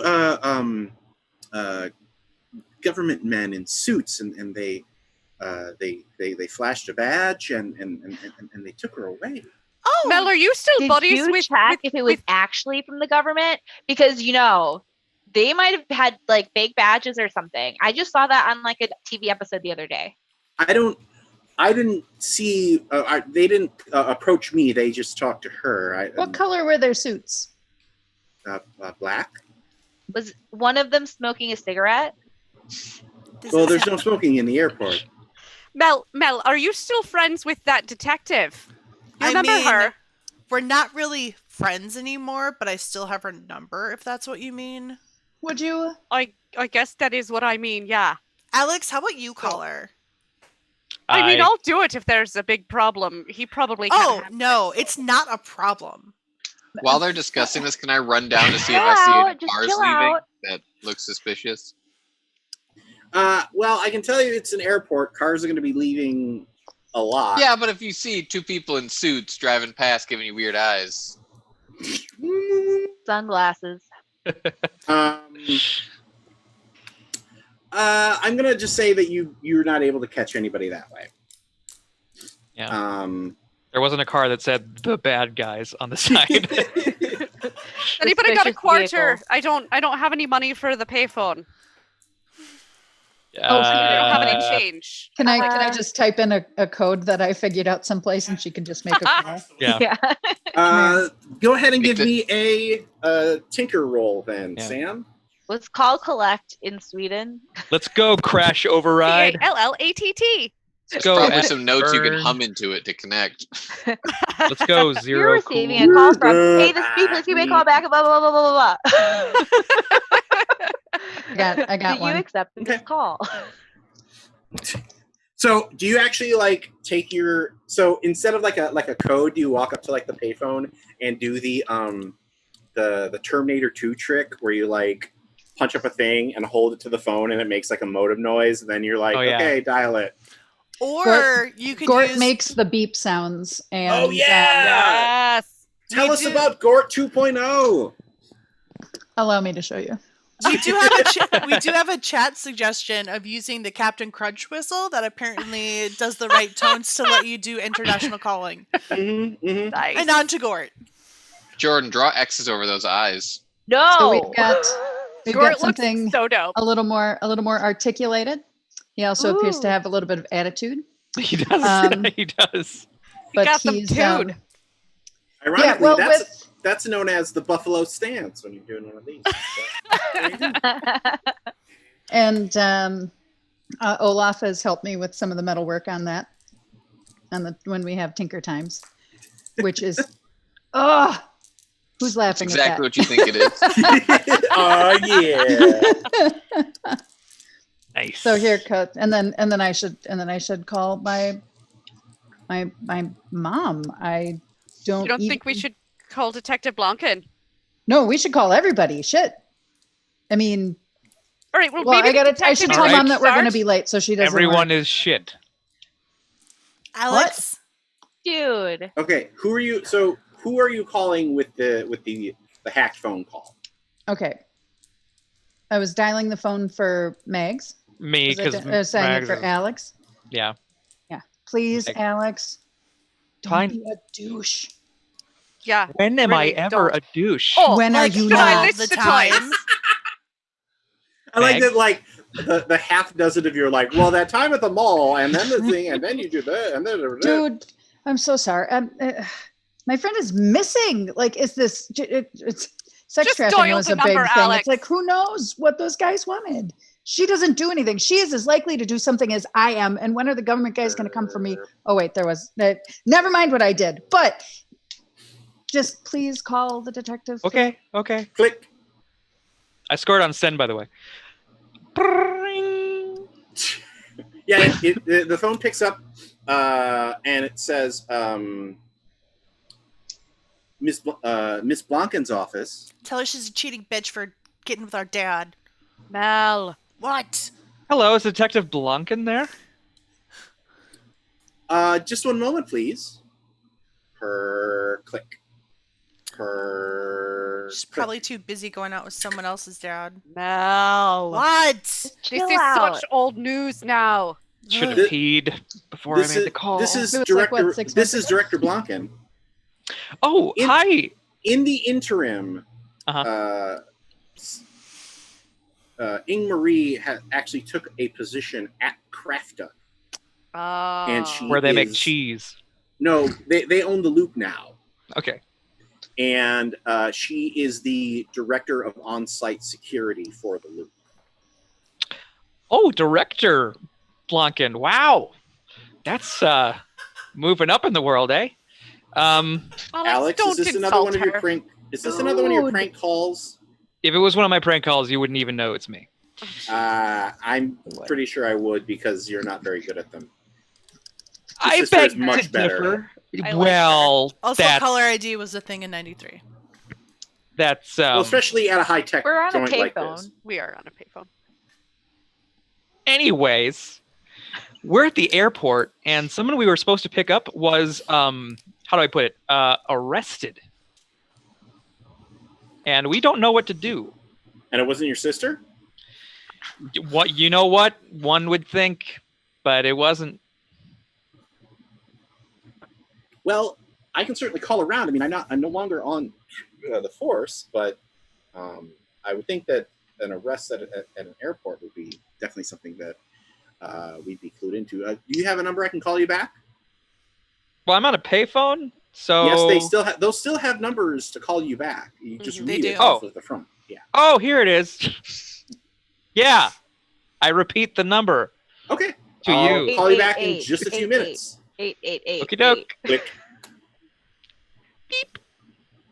I suppose we could have given her Leanne's Oh. name. Oh yeah, that would have been good. Well, Teenagers. I mean, hopefully they didn't like Nice arrest job, too many Alex. people at the airport. Arrests and Good stuff job. like that. It was like, Well done. Thank you, Max. Thank You're you welcome. for doing that. I'm The so the, sorry the I lady forgot. the lady at the desk starts kind of waving. Yes, thank you. What? Well, I don't know if I should tell you this or not. But if you're calling around about your friend, you should probably be calling the American Federal Bureau of Investigations. Because I'm sorry, FBI. the FBI. Really? that's who took your friend. I remember That them. I sounds remember that real was the shady. badge that they flashed now. Are Would you they sure still one have of to them go through wasn't the smoking a embassy? cigarette? No, Rue, and sweetie, no. this isn't the X-Files. You were really bringing up the X-Files right now. I mean, I want to believe. FBI. Like I just remember that was I could see the letters on the badge that they flashed her. Thank you so much for all of your help. That is Thank you. very Well, kind of you. I mean, yeah, you should probably go to the embassy if your friend is in that much trouble. Okay. So to Stockholm then. Oh, Ye- no, there should be some. They should have like a satellite office. I don't want to go to Stockholm. We don't have to go to Stockholm. I I mean, mean, have we there's don't a have good to go to music in Stockholm. Stockholm. They have a I syndrome. mean, does everybody Oh, have dear God. gas money? Oh, it's fine. No, I have gas money. I got like a full tank yesterday. I've got some cash. It's fine. It's fine. So Anna is calling the FBI. Meanwhile, Sam, not Anna. Olaf, you said that you had run out to the the front of the airport to see if there was any Yep. weird Seeing if I cars could going see by. any suspicious vehicles driving past. Go ahead and give me a. My computer went to sleep waiting. So there it goes. Okay. Everybody's computer is like, screw this. Why don't you guys just When's quarantine done? you guys think you're over this? Man. Go ahead and give me a mind investigate roll. Nice. I have 0 investigate and 3 mind. So let's see how this goes. Roll good. I got 2 6s out of 3 Hey. dice. Wow. Nice. Someone got some luck today. All right. No one has Um, luck. We're teenagers. Ha ha ha. Yep. So We have pathos.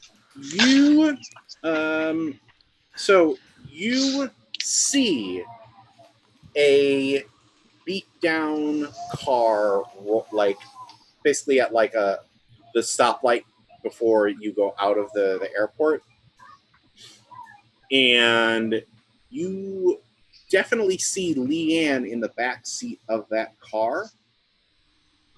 And because you rolled a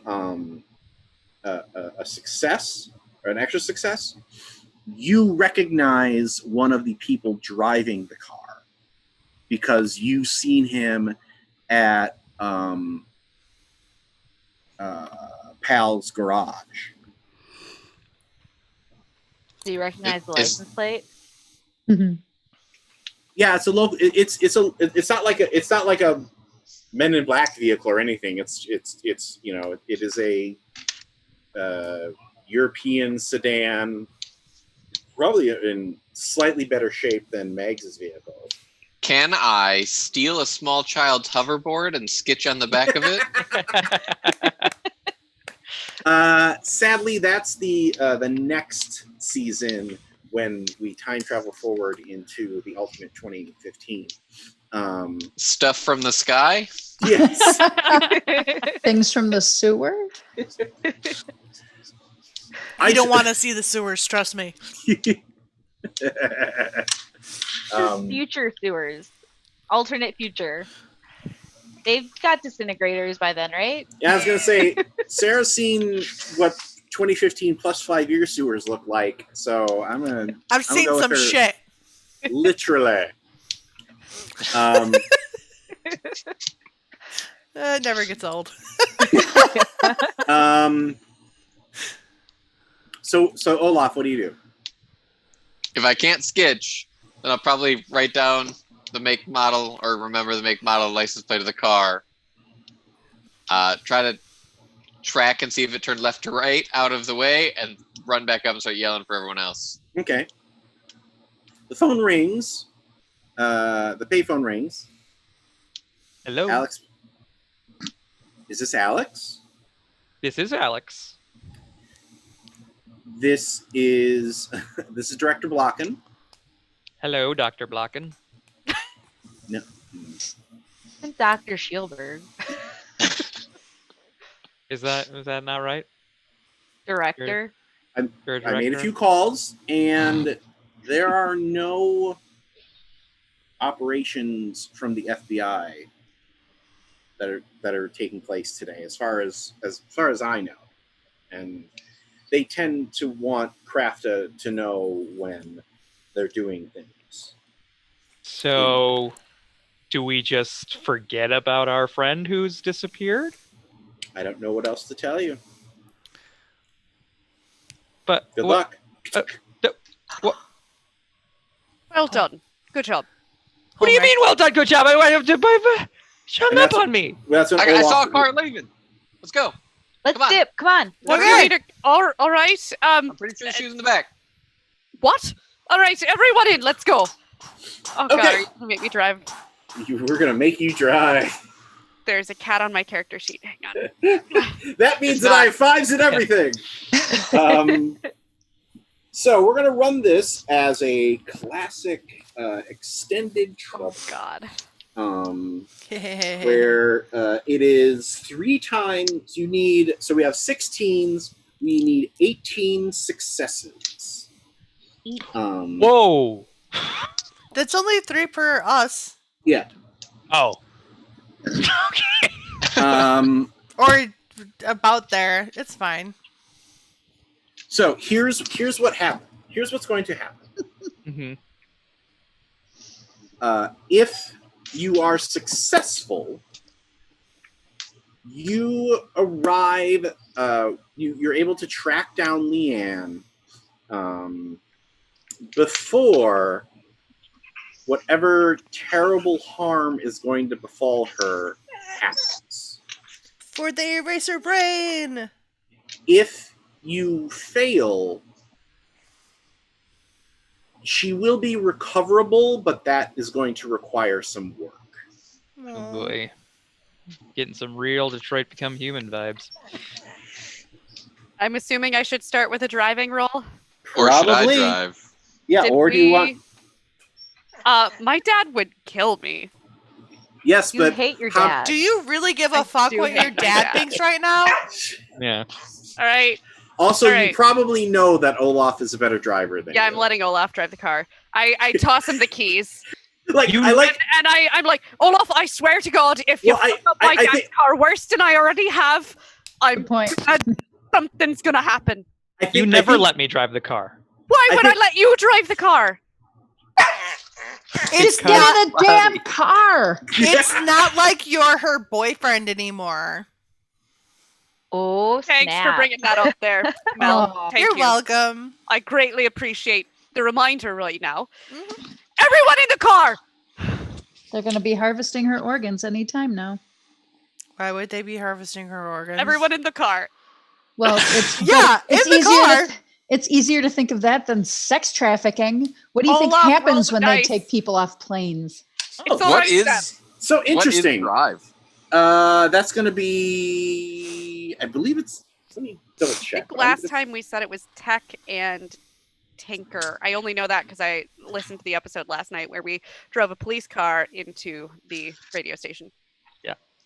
Yeah, We did do that. I think she's right. Go with me. Do it.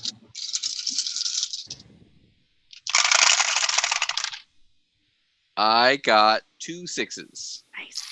So, interestingly, they actually kind of changed up the extended trouble rules. So the threat level is 18. If you get, so that means that if you get less or 8 or less, you failed completely. and you all Die. no, you all are broken and must take what's called a scar. Oh. Basically, scars are kind of like you lose something important, whether it's actually a physical scar or like a mental scar or something like that. If the number of successes rolled is more than half, you can choose to take conditions to get more successes.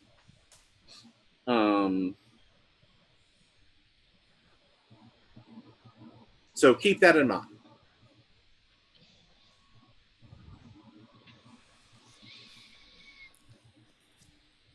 Okay, so you're at 2 right now. Okay, so narrate how you are, yes. I was just gonna say I step as hard as I can on that gas pedal. Oh, God. And just turn the corner to try to figure out where they went, because now they have like a good probably 3-minute, 2-minute head start on us. Okay. Get up to 45 miles per hour. And don't go below it. Well, I definitely feel like this is one of those cars where you're like, punch it. 1, 2, 3. Okay, who's next? I'll go. Okay, what are you doing? Map. I grabbed one in the airport. Okay. And I'm trying to help him navigate. Okay, I'm going to say that is a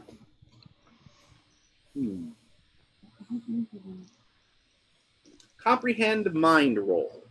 Awesome.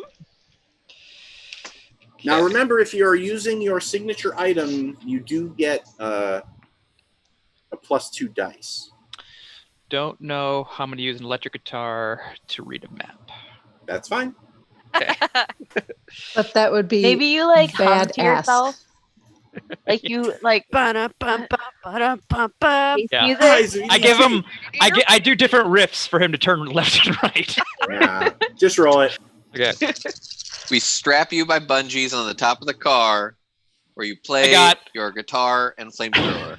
I got a ton of 5s, no Oh. 6s. Great. Oh. Good. Well, does that mean you want to push it to re-roll? Yes, I do. Take a condition and re-roll. Okie dokie. I will take. Or I just want to make sure this is still good in the rules here.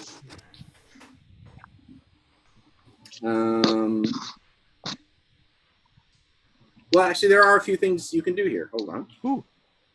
So, you can Sacrifice yourself to the flood. Okay, you can suffer a condition and re-roll, and that's a push. You can activate. You can also use your shame after a failed roll if you think it fits the situation.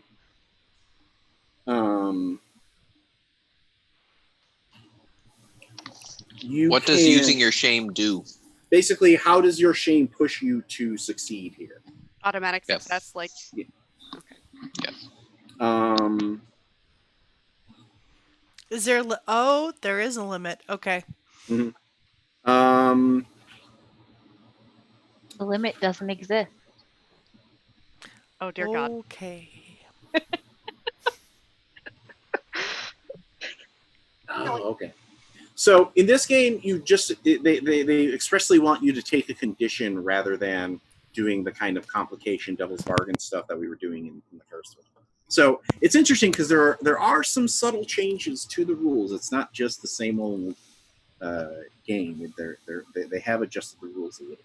So if you want to take a condition and re-roll, you certainly can. I will do that. I will take scared because not only does that relate to my shame, but also I am probably freaked out by Olaf's erratic driving.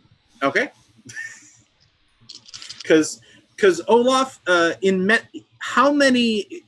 metric version, how many metric fucks do you give about about damaging Mags's car? Most important thing is speed. Oh God. Second most important thing is more speed. Oh God. What have One I could done? say that he has a need for speed. check, please? Oh, I know what I'm gonna do. I know what I'm doing. He Okay. lives a quarter kilometer at a time. He does. Okay, roll Especially it. since I I'm the did. youngest member. Unfortunately, I only got 1 6. Hey, that's Better than one nothing. more. Yeah.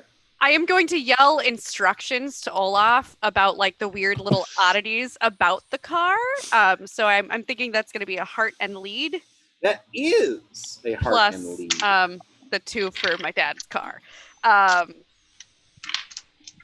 So I've got 4. No, if you use the blinker, the wipers are gonna go off. Exactly. Right. So Fend I've the got writ. 4 in heart, 2 in lead, and then the 2 for the car. If you tap the clock 4 times, it'll go on. It's going to be off by 2 hours, but it'll be on for a little bit. And Once I'm like, you turn the and car if you off, pump it hard enough, you can skip straight from 2 to 3 or 1 to 3. Yeah. It's great. It's fine. It kind of sticks on the right, so you got to really jam it. I rolled not a single 6. That's a lot of 1s. These are going in Welcome. makeshift jail. Welcome to the club. That's also going This to is- jail. We're okay. I've had and people. While Tawny is filing her jail paperwork, I have had people ask me like, "Why do you trust? Like, how are you sure that they're not like telling you that they've succeeded?" And I'm like, "Have you watched the show and how many dice that Tawny has cycled through in I'm her going games?" with upset. Yeah. I'm now upset. I'm Yes, worried. but what about your character? Okay, don't fuck up. You can just tell them we're fail forward players, Rob. Okay. You really I lean got- into that. I got drama. 2 6s. I got 2 6s. Like, Hey. I I don't- also rolled 2 more fucking 1s. The I don't- purple dice are not where it's at today. I think that also there's an element of trust of, because you know that I'm not going to be like, haha, you failed, your car explodes, and blah, blah. You know, it's going to drive the story forward, even if you're not necessarily like super Just champion. because we So can die now doesn't mean that we're definitely gonna die because we failed. yep, one everybody roll. died. We're playing something else for the next 4 sessions. Bye. Yeah. That'd be Okay. so funny. So, Okay. like, I'm still getting static for when I ran Call of Cthulhu for these guys. So Yeah. that's Me 5 too. successes total. 5 successes total. Okay. I am keeping track.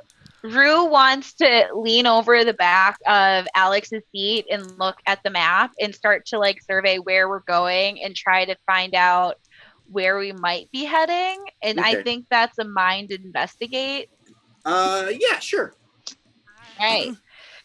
And I'm like clutching my pendant and like centering myself to really feel and expand my mind. Domine. As the enigma comes up over the I'm like centering my aura. No, it's still the cranberries. well, no, for her. Yeah. Yeah. I right, got roll the it. power. Can I add 2 for using my Ankh? Sure. Yeah. Okay. That's what I wanted. Okay. That's I think that's 10 die. So we'll see. Glad you grabbed them all. 1 6. So we're at 6. We're at 6 Um, 6s. Are you gonna push it? If I push it, that's re-roll everything, right? No, you just re-roll the stuff that failed. Okay. And then I have to choose a condition. Mm-hmm. I'm gonna go for upset because I was really chilling today and on my groove, and then we got into a high-speed chase with the FBI. So Threw me off my groove. Yeah, I get upset too. I'm gonna take these ones out and switch dice for them. Good real idea. quick. Did Olaf tell us that it wasn't, I mean, that they all got into a crappy van? Might we not believe that it's the FBI at this point? I think that's it's probably like it's not a crappy van, but I want to say it's like a mid. It's like the family truckster. It's like a panel Mhm. station wagon. Okay. It's clearly not a like government car. And I'm kind of like sticking on the FBI thing a little bit, because Rue's like sort of stubborn and she's like a little high, so she's not super with it at the moment. I love- Microdosing. Well, I love how Melody looked really shifty when Rue was like, and I'm a little high. Like, who did what? Me? 2 more 6s. 3 6s total. So that's 8. Yes? I have an idea. Yes. That is 8. Okay. Thank you. Thank you So for crashing my dad's car. I would like to break open the hidden compartment that is inside of my buffalo shoes that has a list of all of the speed traps in the area or the common speed traps in the area and use this to calm everybody down and let them know, okay, here is where you're going to want to slow just a little bit. Okay, go. Okay. What pool do you want to roll on there? Can I do, I feel like that might be a lead roll. can we do heart and charm? No, I feel like that's a lead. All right, but I'm using my shoes. You are using your shoes. I'm using my shoes. Eh? All right. I guess I'm just a little exhausted because I've been high all day, That'll do it. and I'm gonna re-roll that. Oh! Okay. That's gonna be 4 successes. Holy Yeah. fuck. Yeah. That Who puts are us you at and 12. what have you done with Sarah? Don't know. Yeah. Rue helped her Alright. exercise the wheaten out of her. We're at 12 right now. That's 6 to go. And Sam, Fuck. But anything over a 9 is a not failure. so you are not failing. It's whatever you miss in successes are going to have to be either I'm going to rule this. Either they have to be, you have to take a condition, or the car gets damaged. Ooh. Car. I'm sorry, Ray. I'm paralyzed Car. beyond the capacity for rational thought. Car. Yeah, did Sam just pass out? no. You only need to get 6. Wait. I got only it. need to get 6. That's great. You can use Gort to make a traffic tracker. A rudimentary lathe. A rudimentary lathe. Right. Like a traffic tracker to like let us know what the optimal way through. You could fuck with the traffic lights. Yeah, you could totally Yeah. So- to the I was going to offer an alternate suggestion. Oh. And then No. I'll tell you honestly if it's a suggestion that I was going to come up with. What is yours? So the traffic light thing, my suggestion was going to be you point Gort at the car that you're chasing after, and his head shoots off and plinks on, and a little beeping light activates as you're able to track his head. That's That's so cool. way better than my idea. Yeah, I that's don't know. going to be They're that's both going to be pretty way good. better than mine. Because otherwise I was going to say if I have the capability to change to fiddle with traffic, I would say that there would probably be a way that I could contact Leanne if she's got her PDA on her. Okay. So But she's arrested, so she probably can't reach it. she probably can't, because I am sure that they probably will have cuffed her in some way. So Gort's gonna shoot off some. Yeah, let's. I like that. Okay, so that's going to be Tinker Tech. Tinker Do Tech. it. All right. Nice. Tinker Tech plus Gort 2.0. Ooh, yes, since I'm using him, so that's okay. Get it? I've got 1. Okay, you can push and re-roll if you want. I am going to push, and that's A just to condition? re-roll the. Yeah, I'm re-roll. upset. Yeah, you keep the one that you rolled, and then I keep the one that I rolled. Okay. We're all freaking upset. Yep. Oh my I'm gosh. this scared. is- I'm exhausted.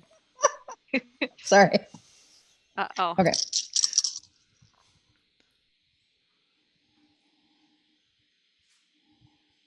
That Still doesn't just the look one. good. Oh boy. Oh, ball Man. fucker. So So we're at 13. that means that you are 5 short. Okay. 2, 3, Alright. 4, 5, 6. Melanie, since you had such a massive success, you don't have to worry about taking another condition. Oh, okay. But I'm going to say that everybody else, I'm going to count to 3, and on thumbs up, you're going to take 1 extra condition. On thumbs down, you're going to damage Mags's car. Oh. I'm looking at all of you. All right. Is everybody ready? Do I get to vote too? No. Oh. 1, And you're in this. 2, and we will take that vote in just about 10 minutes for our third act. From You're the Things actual from literal the worst Flood. human being on the planet. You know how much energy it took to get this arm up? We'll be back. Please stay tuned. And welcome back to our third act of our first episode of Things from the Flood. When we last left our teens, they were deciding what price to pay to succeed at finding their friend Leanne, who had been taken by somebody, and a harried pursuit through the streets got them very close to their final total. They needed 13 successes, or they needed 18 successes. They got 13, and I asked the teens to choose. On a thumbs up, they would take a condition to buy a success. On a thumbs down, they would have some damage inflicted upon Mags's car. And then, like a dick, he went to break. I think you misspelled master storyteller there, Tony. True that. And possibly eventual tawny murder victim. Possibly. That's just if they figure out she did it. If I just don't disappear one day. And Yeah, that's fair. Oh, With Jordan's help, they'll never find the body. I was going I to say, don't know. Mary can help me put it in the sewer. So Not anymore that you said it on live broadcast. right, fine. I've been watching Columbo. I know how this shit works. All right. 1, 2, 3. Screw y'all! Thank you, Tony. You're welcome, boo. Yeah, see, that's the. All right. So, Tony and Tawny, you each take a condition. I'm scared. I am upset. I'm scared of what's going to happen when Dad sees the car. And You're already grounded. No, that was No. only if I said another word. And I said nothing. All I you just need- slammed the door. All you need to tell your dad is, well, obviously you weren't using it, so I decided to throw it away. That or I just don't go home tonight and I knock Oh, on Sten's that would- window. That Oh, would be say it. hardcore. Say it. Say it. That or I just don't go home tonight. I knock on Sten's window and crawl in his room. Or, mine. Ooh. Nah, thanks. But Olaf might be able to help us fix whatever happens. I guess we'll have to see. Won't we?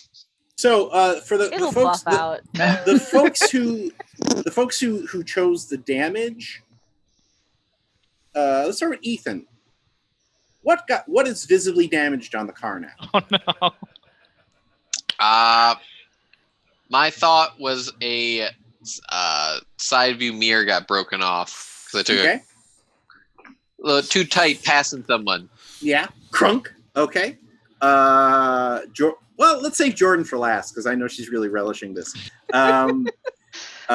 Jenny, what visible damage happened to the car? Well, I figured because side view mirror was exactly where I was going to go. Well, does Do I have the to other pick one come something off? different? You can. No, if you, no, we don't lose both. both. We lose a hubcap. Not the hubcaps. I have suggestions if anybody needs them. Well, I think everybody is like. I can tell you what's fallen off cars I've driven if you need Yes. ideas. Yes, fallen off, Sarah. Oh no, literally muffler, muffler, That's fair, muffler, that's fair. muffler. Leave my All right. muffler where it is. Jordan. I think when we come to a stop. Olaf does like a little fishtail end, and the back of the car bumps against like a concrete pole or something, and the so now bumper we're doing property damage too. Oh, it's a concrete pole. It takes a lot to friggin' take those over. A little fishtail? Nah.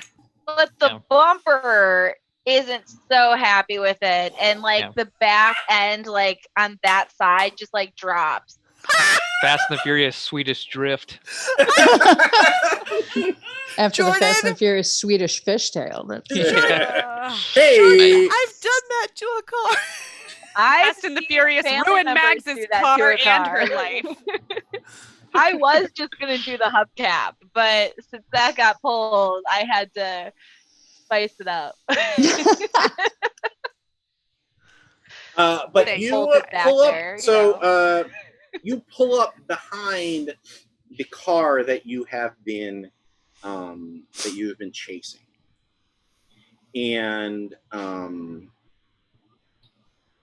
the car is empty by the time you got there. They've gotten out of the car, but it is parked in front of a very quiet house in a quiet suburb of this town.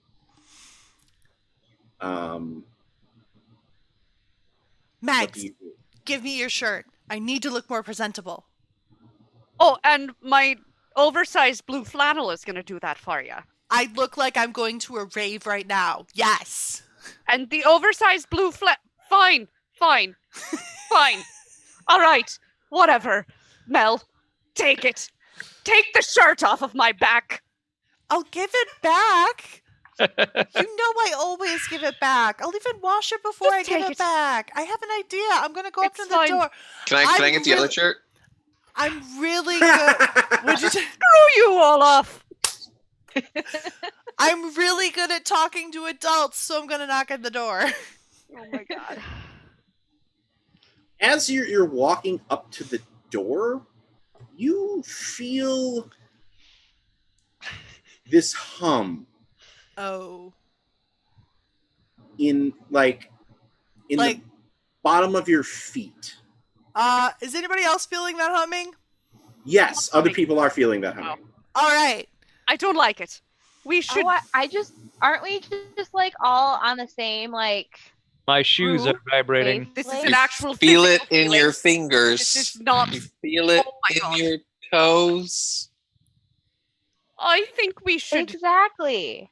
I'm going to send Gort. Okay. Like he's just finished screwing on his head back on. Yeah, he's not happy. And he's like, you don't have to take anything off. Well done, Gort. Thank you. Thank I you. truly appreciate your assistance in not fucking up my dad's car. Gort just goes. Even Gort has teenage attitude now. Well, I guess I can give you your shirt back then, Max. So go ahead. So Sam, go ahead and roll investigate mind and add. I actually threw my shirt. I know. And go ahead and take 3 on this. So,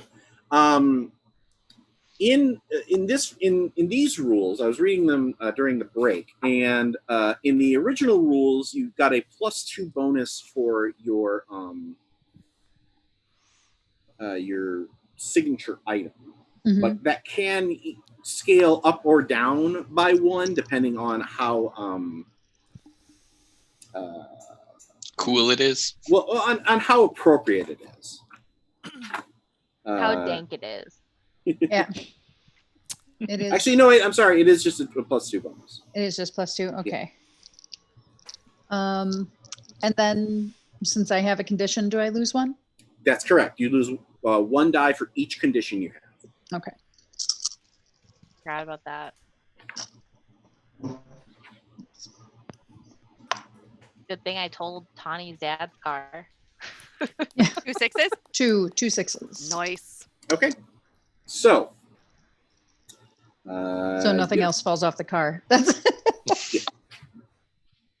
The car is just going to be like the picture of Dorian Gray, whenever anybody wants like extra successes, you just hear it from outside like clang, and then they be like, "God damn it!" Screw you guys. Toss off. So let me pull up the investigate skill here. Here are the questions that you can ask. Who, what, when, where, why, and how? And what the fuck? What is hidden here and where is it? Okay. What does it mean? What has happened here? How can I get into or out of or past something? What threats can I perceive here? And where is it? Okay, can you tell me the first two again, please? What is hidden here and where is it? Okay. And what does it mean? What's in the box? Double rainbow. What's in the Oh, box? too soon. Yeah, really, dude, too soon. Yeah, Sarah, too soon. Oh, no, that Dude, guy you did died not like a die. month No, ago. I know. He has all the rainbows he wants now. So what is hidden here? I think is and where is it? Because if we're pretty sure that this is what's in the that this is where they've taken her. Where are they? So Where what is items hidden? are. Gort comes back and Mhm. and how does he just mind communicate, or does he have like is he able to send like text over your PDA? He can send text over my PDA. Nice. Otherwise, it's because he's got to be more at this point. I'm hoping he's more sophisticated than the bit from Tron, where he can just say Yes, no, yeah. And he says, hey,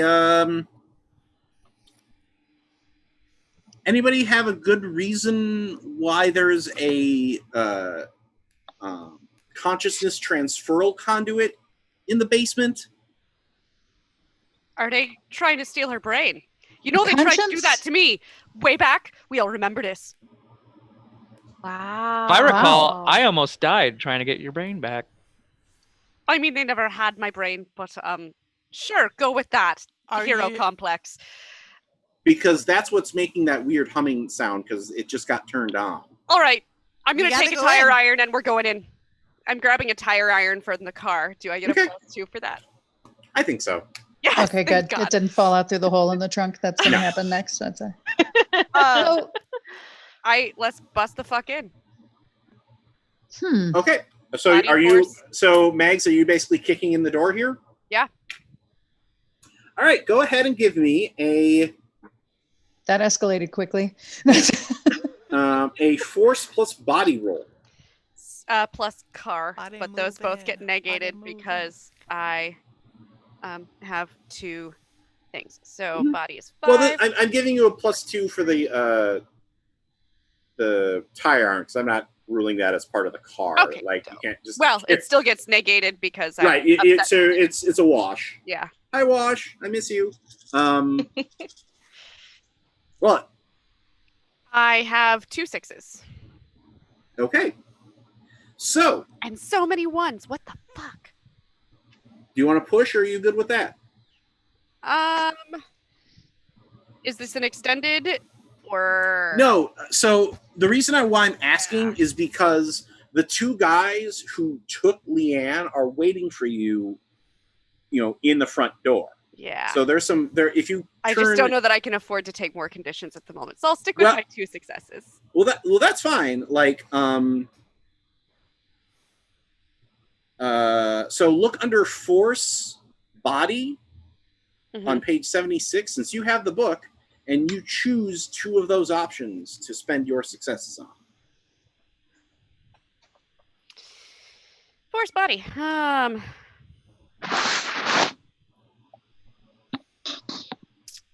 I picked 2 of these. Mhm. I Well, will- actually, you pick one, because I'm assuming you definitely clock one of the guys.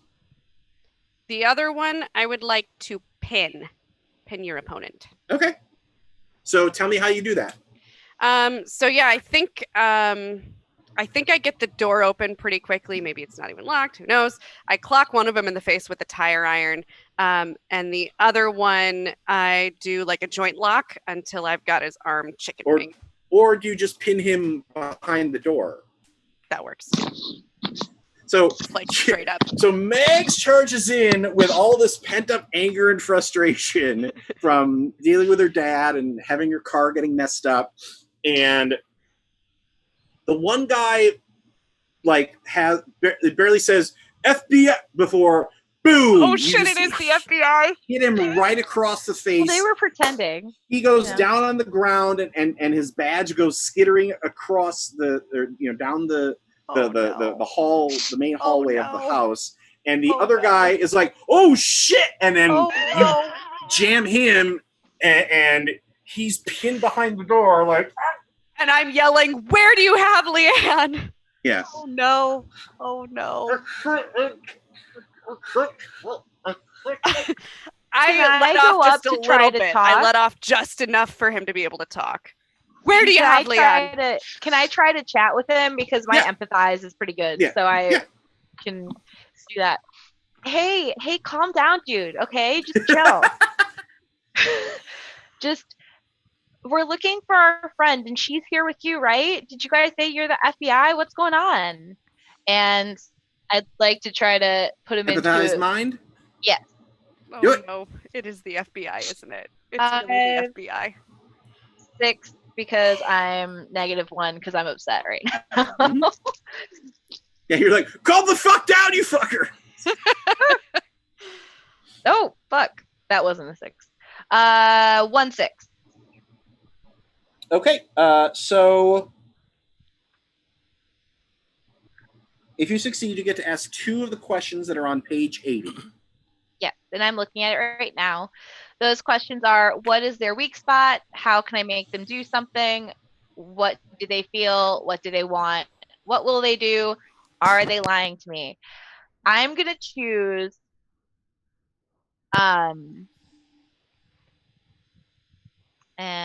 what will they do and what is their weak spot? Okay.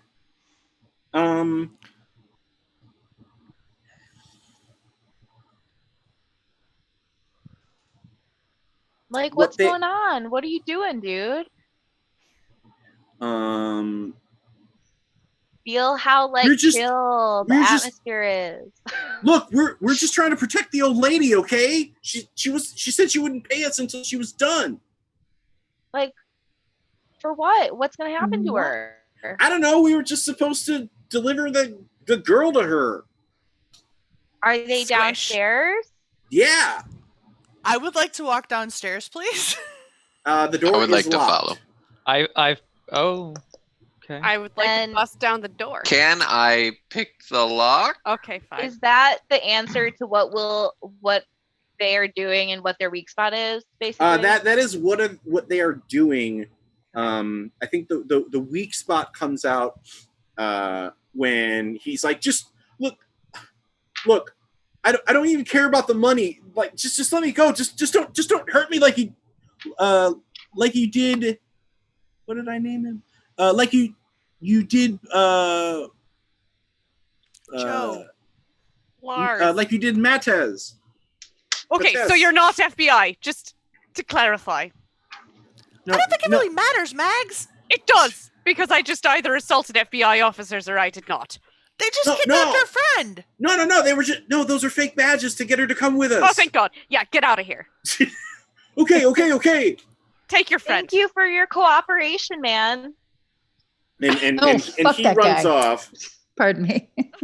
No, that's true. That's right reaction, Sam.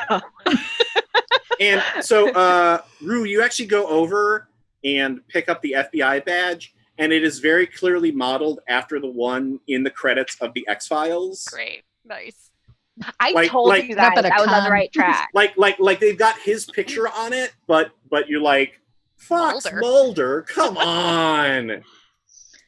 Dave Duchovny is way hotter than this guy was. All right. How do we get in? How do we get in this door? I think Olaf. Interesting fact: FBI agents are not allowed to let you take a picture of their entire badge. Oh, that makes sense. Yeah, they had the ones that they made for that are actually different from real badges in very specific ways. It's the same thing with Criminal money, Minds. like money on TV. Like when they Mhm. I've got this briefcase full of money. They have to make like Fake. Monopoly money, basically. well, close enough that it passes muster, but then fake enough that like if you went to a bank, they'd be like, this says dicks on it. No, pass. Okay, so Olaf, you're picking the door. This says Yeah. A. Blinken. A. Blinken. Who's blinking? No, it said, "Hey, Blinken." Oh my god, I love that movie. Does that movie come Tech Tinker. Let me take a look here. Bless. What's that, Jordan? Not relevant. Sorry. Oh. Yeah, I'm gonna go say Tech Tinker. Oh my god, this is the year. This is the year that Robin Hood Men Tights comes out. Oh, nice. That's 2 6s again. Nice. Okay. Nice.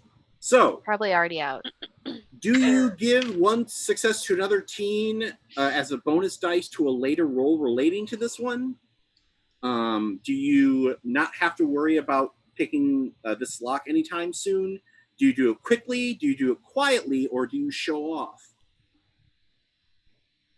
I would like to just do it quickly. Okay. So you get down and pick it while they're wrapping up with the things, and as the door comes open, you feel the house rumble a little bit, as if some sort of thing has shifted into another gear. I'm assuming you all pile down the stairs. Yep. Yuppers. And as we go, I say, this is misaligning my chakras. Well, you'll just have to realign them again later. I think I'm holding my guitar like a weapon. We'll find Okay. you a crystal Still for got that. the It'll be tire fine. iron. Thank you, Crystal. Sam. Why are you guys looking for crystals? Oh, Yeah. Different crystals. different In crystals. in the basement, Mm. sprawled out on an old pool table, is Leanne.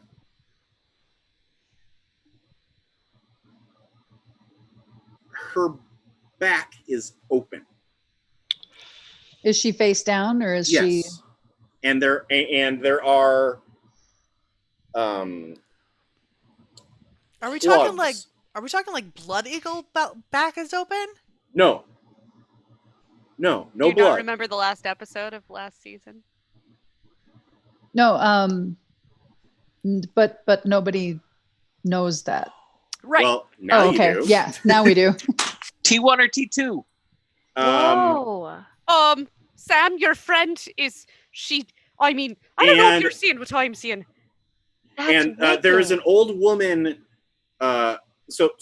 Imagine basically, like these doors have popped open along the base of her spine, and it goes all the way up to the back of her head, and she's plugged in about, like, you'd say if there's like 6 slots there, she's plugged into 3 of them from this weird thing hanging over the table with a bunch of cables coming down. And there's an old woman standing next to her who sees you all tumble down and just says, "Stop right there!" Stop right here or what, bitch? What the hell are you doing? Hey now, no reason to worry. We're just here. No needs to do anything rash. I'd like to use my mind and my charm. Okay, hold on. My heart, my Hold on. charm. Is So go Leanne ahead. a T1 or T2 Arnold Schwarzenegger? That's a big deal right now. Well, she's Like, not can like she pass or no? not right now. Well, Like, no, not now, but but she does have like if her spine, if the access doors to her spine weren't open, she looks human.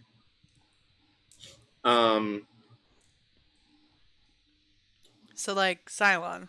I hope you all remember Yeah. that I told you a number of years ago that the robots were going to take over the world, and here we are. stifle it. Dude, chill out. So go ahead and give me a Sanity charm roll. heart roll. Okay. I will say it's going to take 2 successes for you to get her to Okay. calm down.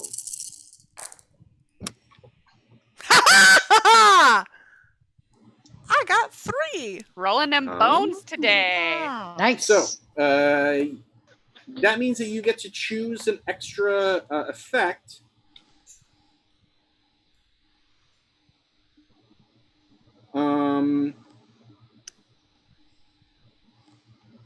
What are you trying to get her to do?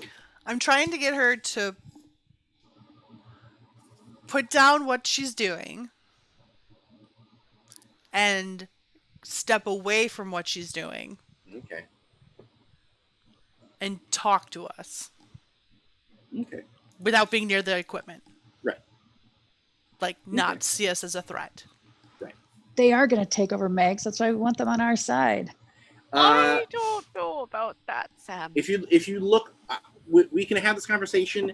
If you want to look on page 79. I don't have a book up on me. Well, okay, there. Heart charm. Well, so your other options are: she will keep believing you. You have formed a lasting relationship. She will take risks to help you. She will try to persuade others into believing you. She's frightened, confused, or impressed, or she's infatuated with you.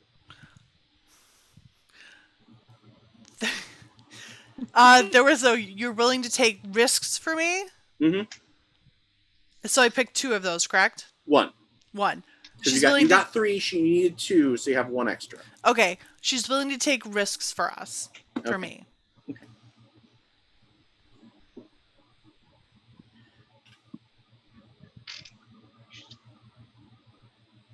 She backs off, and she's like,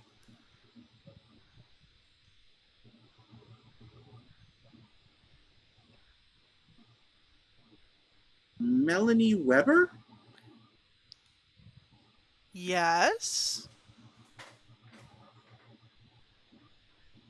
And you're Alex, right? Grandma? No, I wasn't thinking dead, that. you idiot. Well, no. My name is Hannah. Hannah Goranson. I used to work with your mother at the Loop. Oh. Oh. And How are you? not well.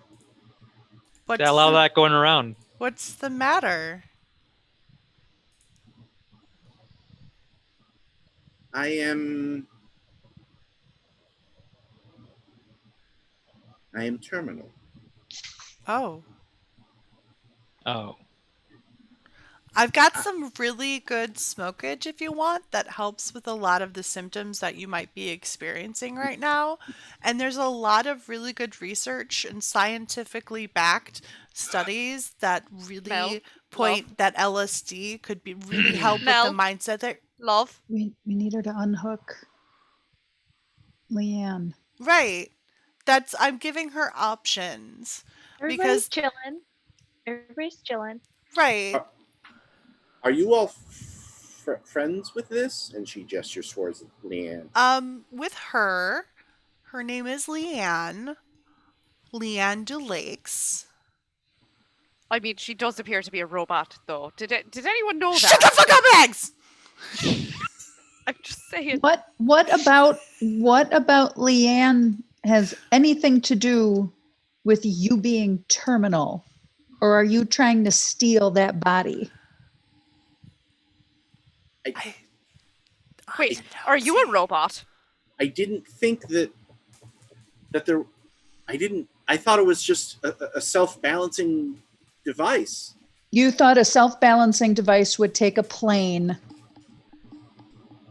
and, just for no reason, and that nobody could possibly wonder where a piece of equipment like this would end up. I thought I was the only one who knew about it. Leanne's been our friend for years. You all knew that she was. No. I mean, personally, I thought she was people. We thought she was. No, that's new. I mean, right. it was weird. But that doesn't make her any less of our friend. It might. Shut up, Olaf. Hey, she's got to have a soul. We could feel the love in her. Yeah, she saved our life and stuff. You were gonna download your brain into this self-balancing unit. And you didn't think anybody was gonna notice. Are you a self-balancing unit? You have gas money. No. You know how to fix a car? Alex. And no. I just thought that I was taking something back from what the loop took from me. Hannah, come here. And I reach for her hands. No. No, it's okay. You're right. I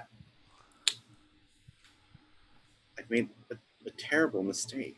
Everybody does really strange things when they're in really desperate positions. Everybody hurts sometimes. Right. How is that not your song? Are you? No, never mind. Can you show us how to unhook? Dust in the wind, dude. Can you show us how to unhook her? I think I know sometimes if you pull the cords before they're ready to be pulled, it can mess up all of the innards. So I can do it. And she grabs each of the cords they're in and then the panels on Leanne's back. She flies away. Have you tried maybe talking to Krafta? They could have some resources available to you. Krafta. They want me to pay for health insurance. Can you believe that? Oh, you don't know what it's... Oh, wait, we're not in America. No, we're in... Welcome to Sweden. It's also 1990, before things got really bad. Yes, 1990. 1990X. Yeah. Now, and that's really unfortunate, but health is really important. And have you Leanne thought about... sloughs off the table and... Why is my shirt off? That somewhere Oh around? my God! Put your shirt on. Someone put a shirt on her. Here, you can have my shirt. Here you go. No, well, she grabs her shirt and pulls it on and is like, "What? Where am I? What are you It's doing?" all good. Leanne, all you're good. safe. That's all you need to know for right now. Where? Do you remember Where's me? Where's the I'm Rue. FBI? They weren't the They- FBI. What? Have you ever let seen you the take this, X-Files? Sam? Well, how about we just get out of this basement? I just saw your friend's boobs. Yeah, we Nice. did. Don't you use the locker room? Oh, that's not what I wanted my first night here to be like. I am so sorry, you guys. It's okay. Hey. It's really okay. Well, what are you going to do mean- when somebody comes to kidnap you because they want to, put their consciousness into your body, which is not what we were expecting. So we don't gotta worry, talk about some we're things. here But now. Right now, you're okay. I mean, it's a really nice body. I mean, are you okay? How are you? I think I smacked am. Belle. I'm operating as well as I have been. I mean, that flight was a little rough, but Uh-huh. Hey, And bonus, the sun hasn't set yet. So technically it's not even night. It's not your first night yet. We can like go to a party or something. No, I We think I should wanna go to a home. party. I bet. Oh, all right. It's. I don't think I'm not really in a party mood right now, everyone. I'm sorry. I know you probably had something planned and it was going to be really cool, but it's a rave. I'm really not in the mood. Well, You're Melanie, They're right? there. yeah, this is Melanie and Alex and Olaf and Mags and Hannah. She was gonna steal your body. And Rue. I think we should, and Rue, and we should probably leave. Yeah, let's I think let's get out of here. Read. This is my car. Home of my car. Oh wait, can I just want to say one thing to the old lady. Okay. She grabs the weird device that is above the pool table and yanks it out of the ceiling, smashing it onto the floor. I thought she was going to kill her. Yeah, so did I. You are so strong. Oh and my god. And I think she actually is like, yeah, I thought so too. I thought I was too. And we cut back to the 7 people getting in this car. I was going to say, is there anything in there that we want to take with us? Because some of that stuff was really cool. It's smashed now that Leanne pulled it out of the ceiling. We'll find some in the junkyard. It'll be good. Yeah, let's get in yeah, it's probably right next to Meg's soccer ball. So and jerseys. and her hubcap. So and bumper. And the side mirror. So let's do our round of closing scenes. Let's start. So, Megs, who do you drop off first? I probably Sam and Leanne, because Leanne's been through just like a lot today. Can I drive the fake FBI car? It's gone. Home? The other guy took it. Okay. Oh. Yeah, so probably Sam and Leanne. Just like Leanne's been through so much today. Okay. So Little ditty about Sam and Leanne. So we're gonna loop back around to their scene at the end. Then I guess probably Alex and Mel. Are y'all going to the same place nowadays? Is that, or do you have separate places now?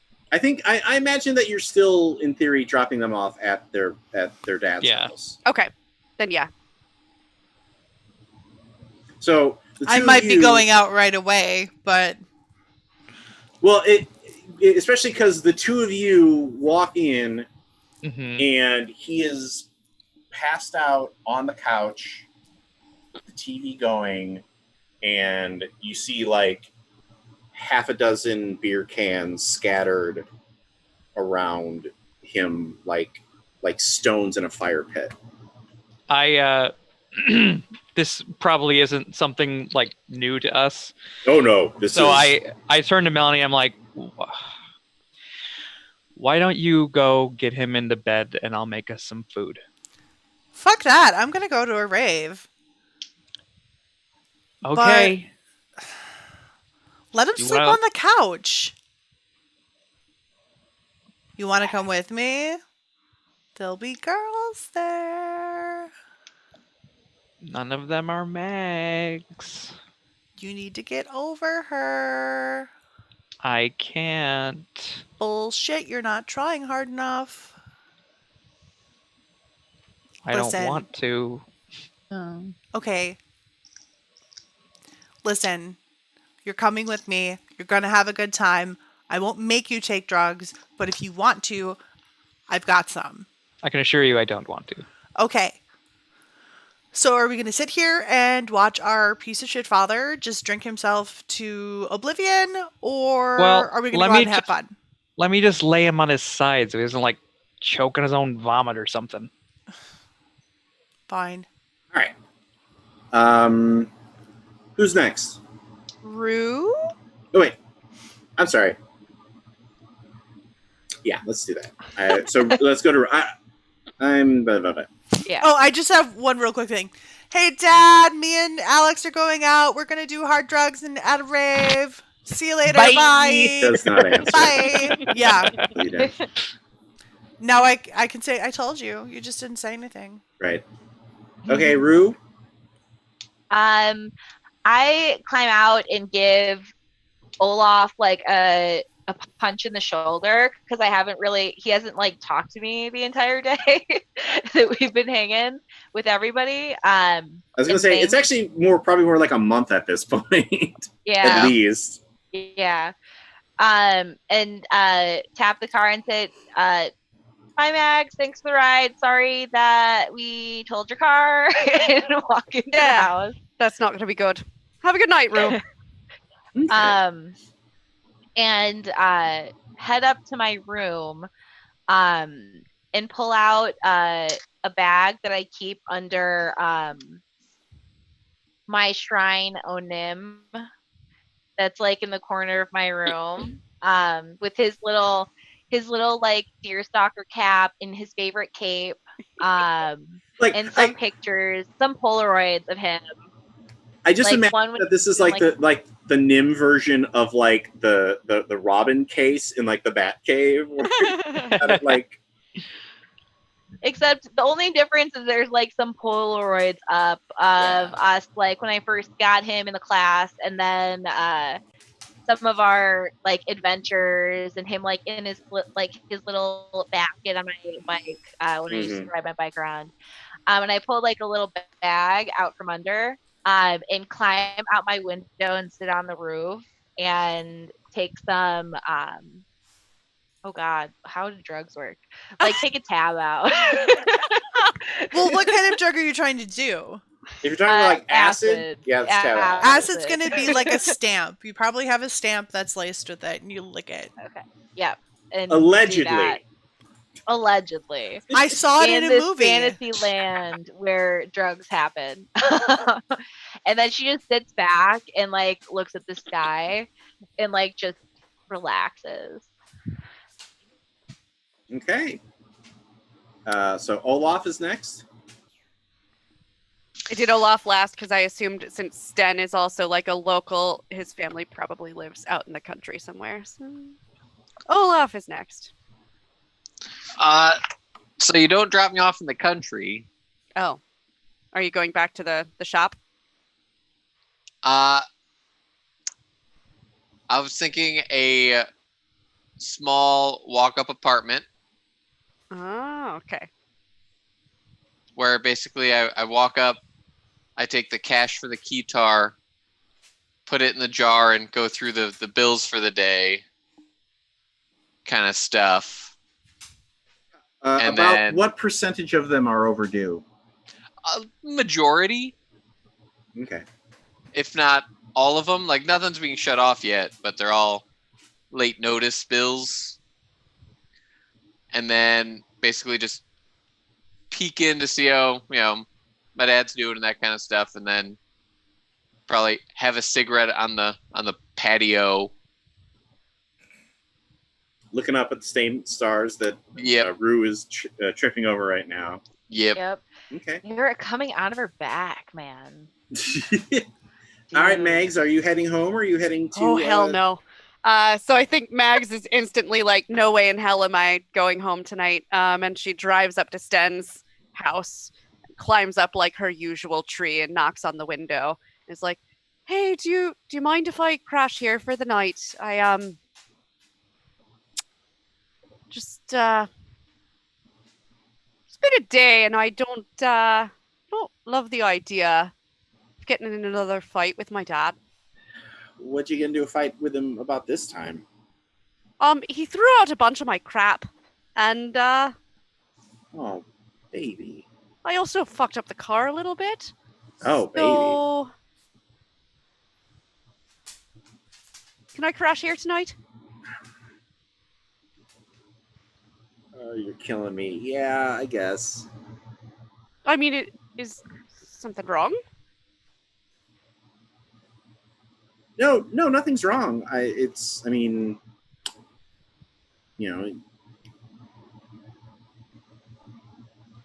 spend the night together, but we don't spend the night together. I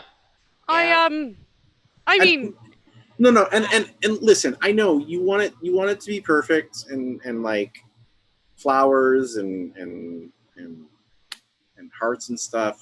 I'm just telling you that I'm getting a little frustrated here. That's all. I don't want to pressure you. I don't want to push you, but I want to be honest. You know, isn't that what you want, baby? Honesty? yeah. You know what? I'll just I'm gonna see what Mel's doing tonight. I'll see you tomorrow. Great. No, I didn't mean to. God damn it, Stan. And then Sam.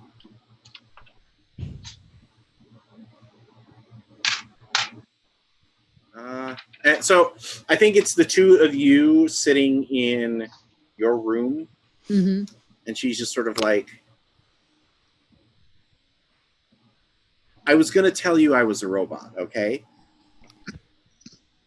But I that's not the kind of thing, like, how do you... I was going to just tell you. I figured it would be okay if I just told you, and you'd keep my secret. But they'll all keep my secret, won't they? We probably should have covered that before everybody got out of the car, but Oops. I think we'll be good for right now. Well, you just told me so much about all of them. Like, Hey. you all, you are all. I feel like they're your friends, and you're my friend. Sam, you're the only friend I have. Do you know how quiet it is in the Boulder Loop now? Well, I can imagine, especially if it's anything like what's going on in the loop out here. And this kind of... Okay, I'd be don't know. totally lying if this wasn't like the coolest thing ever. But Well, just as long as you're okay. Are you okay? Yeah. And then I have so many more questions, but I don't want you to feel like I'm... We've got all summer. Like, I figured I would stay here, and then after you go back to school, I'd have something figured out. Yeah. Wow. Okay. Yeah, this is going to be... We'll figure it out. We'll totally figure it out. We will figure it out. There's a knock on the door. Yeah? I know you're probably not cool enough to still have bedtime, but it's bedtime. Okay, Mom. Like, if Leanna's going to be crashing on our couch, she needs to, because I have to get up early tomorrow and I have to walk past her. So It's all right, Mom. We'll wrap it up. We don't want to disturb you. Thank you. Did you guys like the soup? It was really good. It was exactly what we needed. Thanks. That is the most delicious soup I've ever had. As she like pushes her full bowl towards you because she can't eat it. It's the only soup you've ever had. And our final shot is of the couch and Leanne and the blanket over her as she sleeps, and the weird pulsing motion of something under the blanket. And that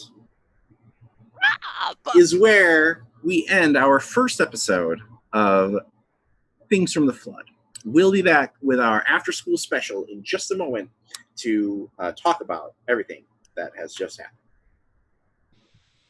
And we are back for our first after-school special for Things from the Flood. Don't do drugs, kids. Winners don't do drugs. We literally have that at the top of our show. So, I'm very excited about this game. I didn't talk about it at the top of the show, but I'm very excited about this game because I love this world, and I also love that this world evolves. So often, RPG worlds are either static, or in the case of a lot of licensed games, all the cool stuff has already happened. So as much as you might love to play Star Wars, you're never going to get to blow up the Death Star. And I like that these games are a duology. I'm assuming that it's going to be these two, and that we're getting a chance to explore these characters as they age and as they grow up. And that's so rare in RPGs because usually character progression is more power, more power, more power, more power, more power. And this is not that. And so that's very exciting. And I feel like it's also a unique opportunity for all of the players because they've had to sit here and think about, well, what has happened, and not just to their character, but also beyond, what's happened to the adults, what's happened to Nim, like Jordan. Thank you for the acknowledgement. Jordan spent a good 20 minutes, trying to figure out some kind of why is there no necromancy in this world, Rob? I can't. Why? Can it's a fantasy setting. Why couldn't he have been exposed to loop radiation and now he's immortal? Some kind of holographic Max Headroom rat. I don't know, something. I still vote for Nim Rowdy. Oh boy. So, a Scrubs reference for those who weren't. I vote for Leanne having a Green Mile moment and bringing them to life. Well, he hasn't been stuffed or anything. He's been gone for a while now, so I feel like any moment would just be Ghost Nim. Ghost Nim. All which, right. Hey, my character's tripping enough, I guess, that might. So I was gonna say, if you keep dropping tabs of acid, we may have a visit from Ghost Nim, or five purple Nims dancing around, or Lizard Abraham Lincoln, right? Oh man, now I think we do have to do an episode where at least one act is either or perhaps both Mel and Rue just tripping balls, and the rest of us being and then Lizard Abraham Lincoln says, I am perfectly okay with this. We do have to have a clubbing night or a rave night. This is kind of center left of what we're talking about right now, but I did just watch a Netflix special hosted by Nick Offerman about LSD, where all of these Hollywood people were talking about the experience of being on a LSD with my parents, which was really awkward, but it was very informative and interesting, which is why I went for a tab instead of anything else. I feel like you can get some advice from some of the players. I won't name any names. And I also have a couple of movies that I can direct you to that are if you want to know what this experience is kind of like. Romeo plus Juliet when they take ecstasy. Yeah. No, Mandy, that is a weird ass movie. So they honestly, were informative on the real feeling, how it actually felt, So there's actually a lot of really good, literally LSD has been scientifically proven in studies to be very helpful to people who have PTSD. PTSD, untreatable depression, because it changes their mindset. Personally, I don't touch a shit, but So that was part of the special. I mean, that was interesting. It was developed in a lab, but then it got out as a recreational thing. Yeah. Anyway, drug movie I recommend is Fear and Loathing in Las Vegas. That's me. SLC Punk. Permanent Midnight. All right. Actually, while I'm looking up the XP rules, everybody recommend a 90s movie for folks to watch until the next. Oh. 90. SLC Punk. I'm not prepared for this. There's so many. There's so Yes. many. Yeah, Let's well, cut out, 90 I call Clueless. I call Clueless. Okay. Everybody at home, if you're young and you're unfamiliar, watch Tommy Boy and get acquainted with Chris Farley. Yeah. I think it's overrated. Sarah, All right. I What? do like Tommy Boy. drink my blood. but- What? No offense, Okay. but drink my blood. So, experience points. I ask you 5 questions. If you answer yes to the question, you get an experience point. I'm going to stop looking at movies now. Did you participate in the session? Oh, yeah. Yes. Yes. Did your problem or relationships get you in trouble? Yes. Yes? Yes? Why are you questioning those? Is it related directly to our problem in our relationships Yes. as we have them written down? Yes. I I mean, think, yeah. yeah. I didn't really Okay, have yeah. anything related to drugs in this one that happened that was bad for me. That So. was trouble. Okay. That's fair. Were you broken and forced to take a scar? No. None No. of the above. Well, who got the closest? I know some people had 2 conditions. 2. Anybody have 3? No. Did you put yourself in harm's way to resolve the mystery? Oh, fuck yes. Yeah? Think so. Yeah, I mean, yeah, I guess. I mean, I was in the car, so Yeah, that's harm's way, man. Oh, if that counts, okay. Well, And I especially would if you say voted I would for probably car say damage. at the very least, Mags and Alex did because they took conditions. Okay, yeah. So, I mean, I took a condition. I was very But- upset. No, but I not- know. But yeah, but they took. Yeah. They Like so on purpose. This is where this is where the choice flips back of, well, they actually hurt themselves in that, so I'm going to give them Yeah. XP. That's what Yeah. you guys are like. She lost her hubcap. Yeah. Learn from that. We got T-boned. What do you want? Then we'd all be in Did the you hospital. learn something new, and if so, what? Leanne's a We robot. have a Robot. robot. I don't know why that. Well, did anybody learn anything else new that they weren't expecting? That I'm dope at soccer. That Niels has drugs in the back of the store. Okay. That old Um, ladies have consciousness transferent devices in their I was going to say that basement. technology does, in fact, exist Yeah. to brain suck. Mm, I yeah. didn't realize that the cop was dated their dad. Oh, and I didn't know she was now a director, but I called her a doctor because I'm an idiot. Or we were talking to Dr. Shielberg, Yeah, Dr. Mr. Okay. Shielberg. So earlier. if you've answered yes to how many of our questions, that's how much XP you get. It takes 5 points of XP to advance a thing. So we'll probably do that at the end of next session. Before we go tonight, I would like everybody to take a moment and think about what other show you want you want the crew to listen to. For all the folks out there who are either watching us on Twitch, thank you for coming out for that. If you're listening to us on our podcasts, thank you for doing that.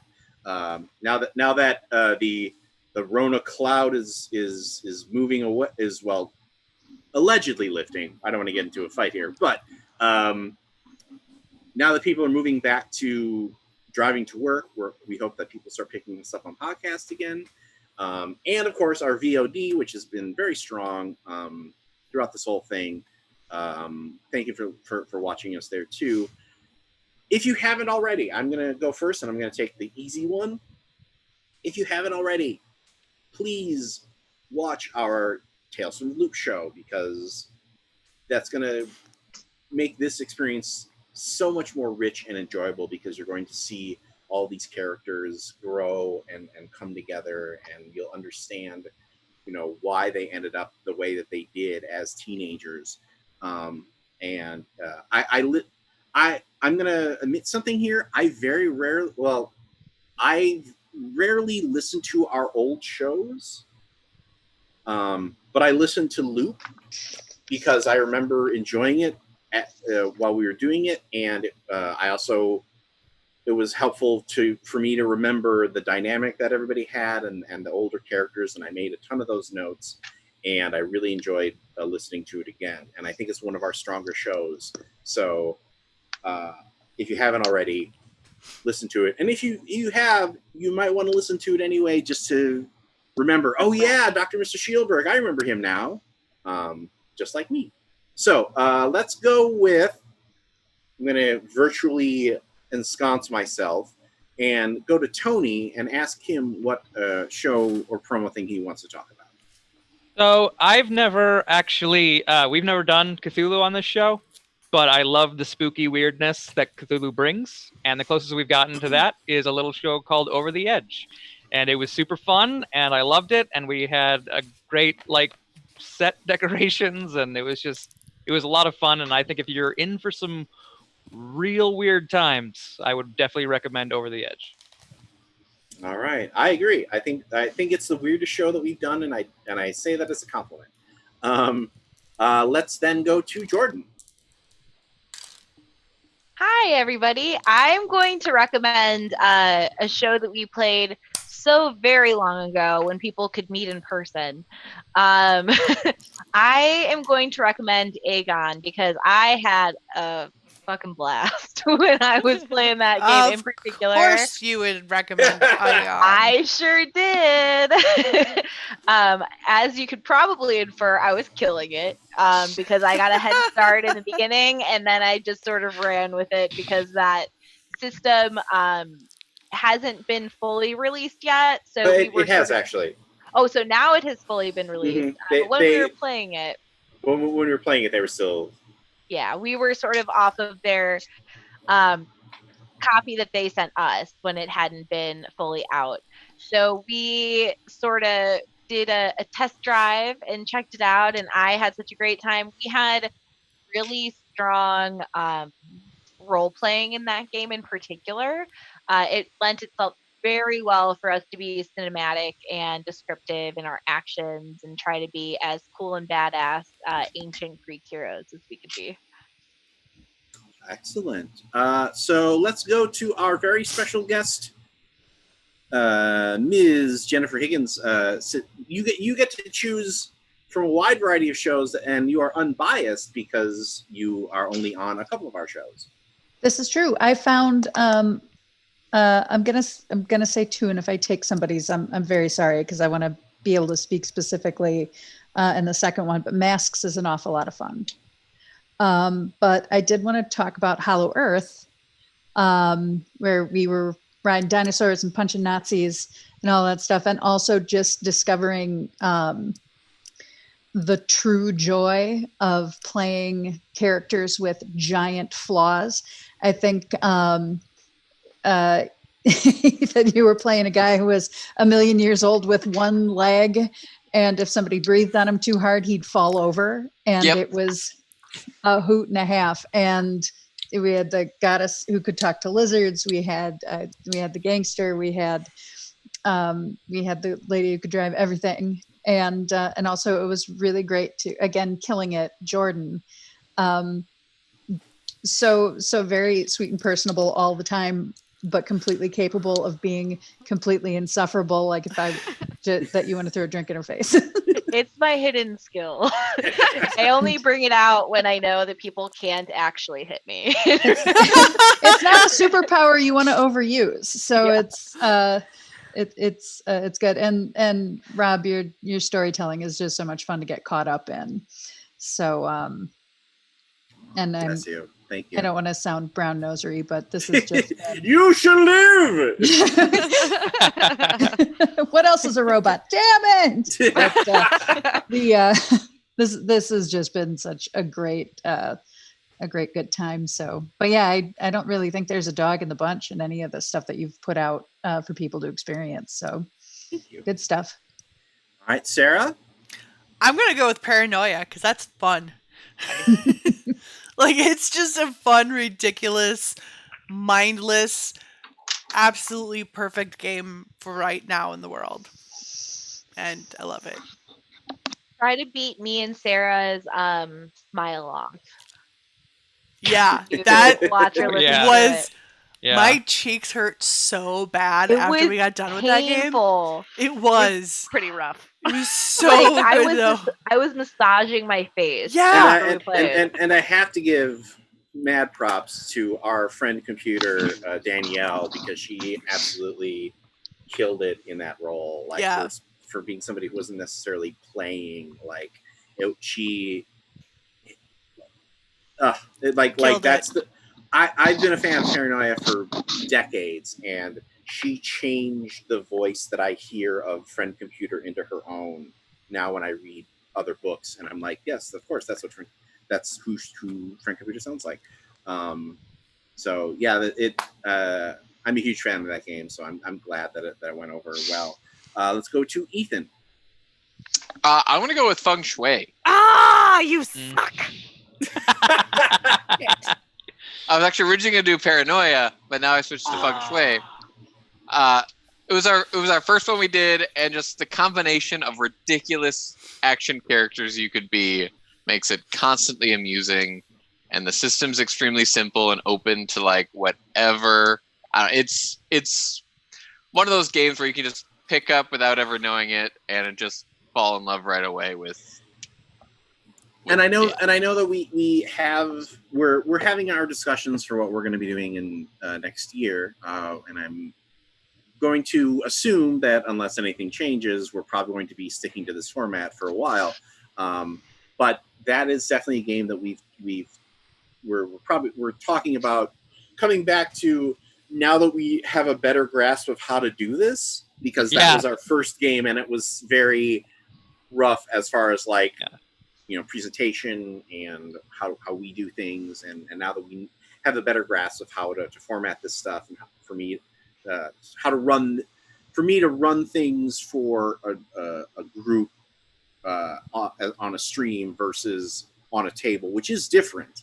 I think it might be a good thing to go back to and kind of check and see, like, is it still fun? But I think it's still going to be fun. And if you can get through the technical difficulties we had, it really is really, really fun. I loved it. So let's wrap up with Tawny. I just need to point out that y'all mentioned like 80% of everything we've done. It's almost like we all really like the games that we've played. Or do you want to talk about the other thing? I will do that. Okay, cool. Because like every time someone said something, I was like, that's what I was going to say. That's what I was going to say. Fuck. So yeah, I'm going to just do a quick shameless self-promotion for myself, Jordan, and Sarah with our other podcast, which is called Romancing the Game. Video games. Oh God, what's our tagline? Give Video us games feelings. Give us feelings. So we talk about all of the romance within video games, and we're going to start featuring some episodes that focus specifically on gender politics and how they interact with video games. Yep. So hit And us how up. all We've got this 5 works. episodes out. Yeah, I think we're pretty great. I agree. All right. So thanks, everyone, for tuning in, listening, watching, experiencing Things from the Flood. We're going to sign off here, and we'll be back in a couple of weeks with the next episode of our weird adventures in the 90s. We hope that you we hope that you laughed. We hope that you cried. We hope that you kissed some bandwidth goodbye. So for Theater of the Mind Players, we are Ethan Eichson Anderson, Tawny P. Thompson, Jenny Higgins, Tony Cheek, Jordan Fishburne, and Sarah Babe. And as always, behind the screen, the magic of our Lord of the Board, Brad Davies. for all of us. You guys get to see him. Oh my God. He is our very favorite technocryptid. For all of us here at Theater of the Mind Players, this is Rob Wieland reminding you, just repeat to yourself, it's only a game. I should really just relax. We'll see you next time, everybody. Don't murder Rob, Tawny. Aw.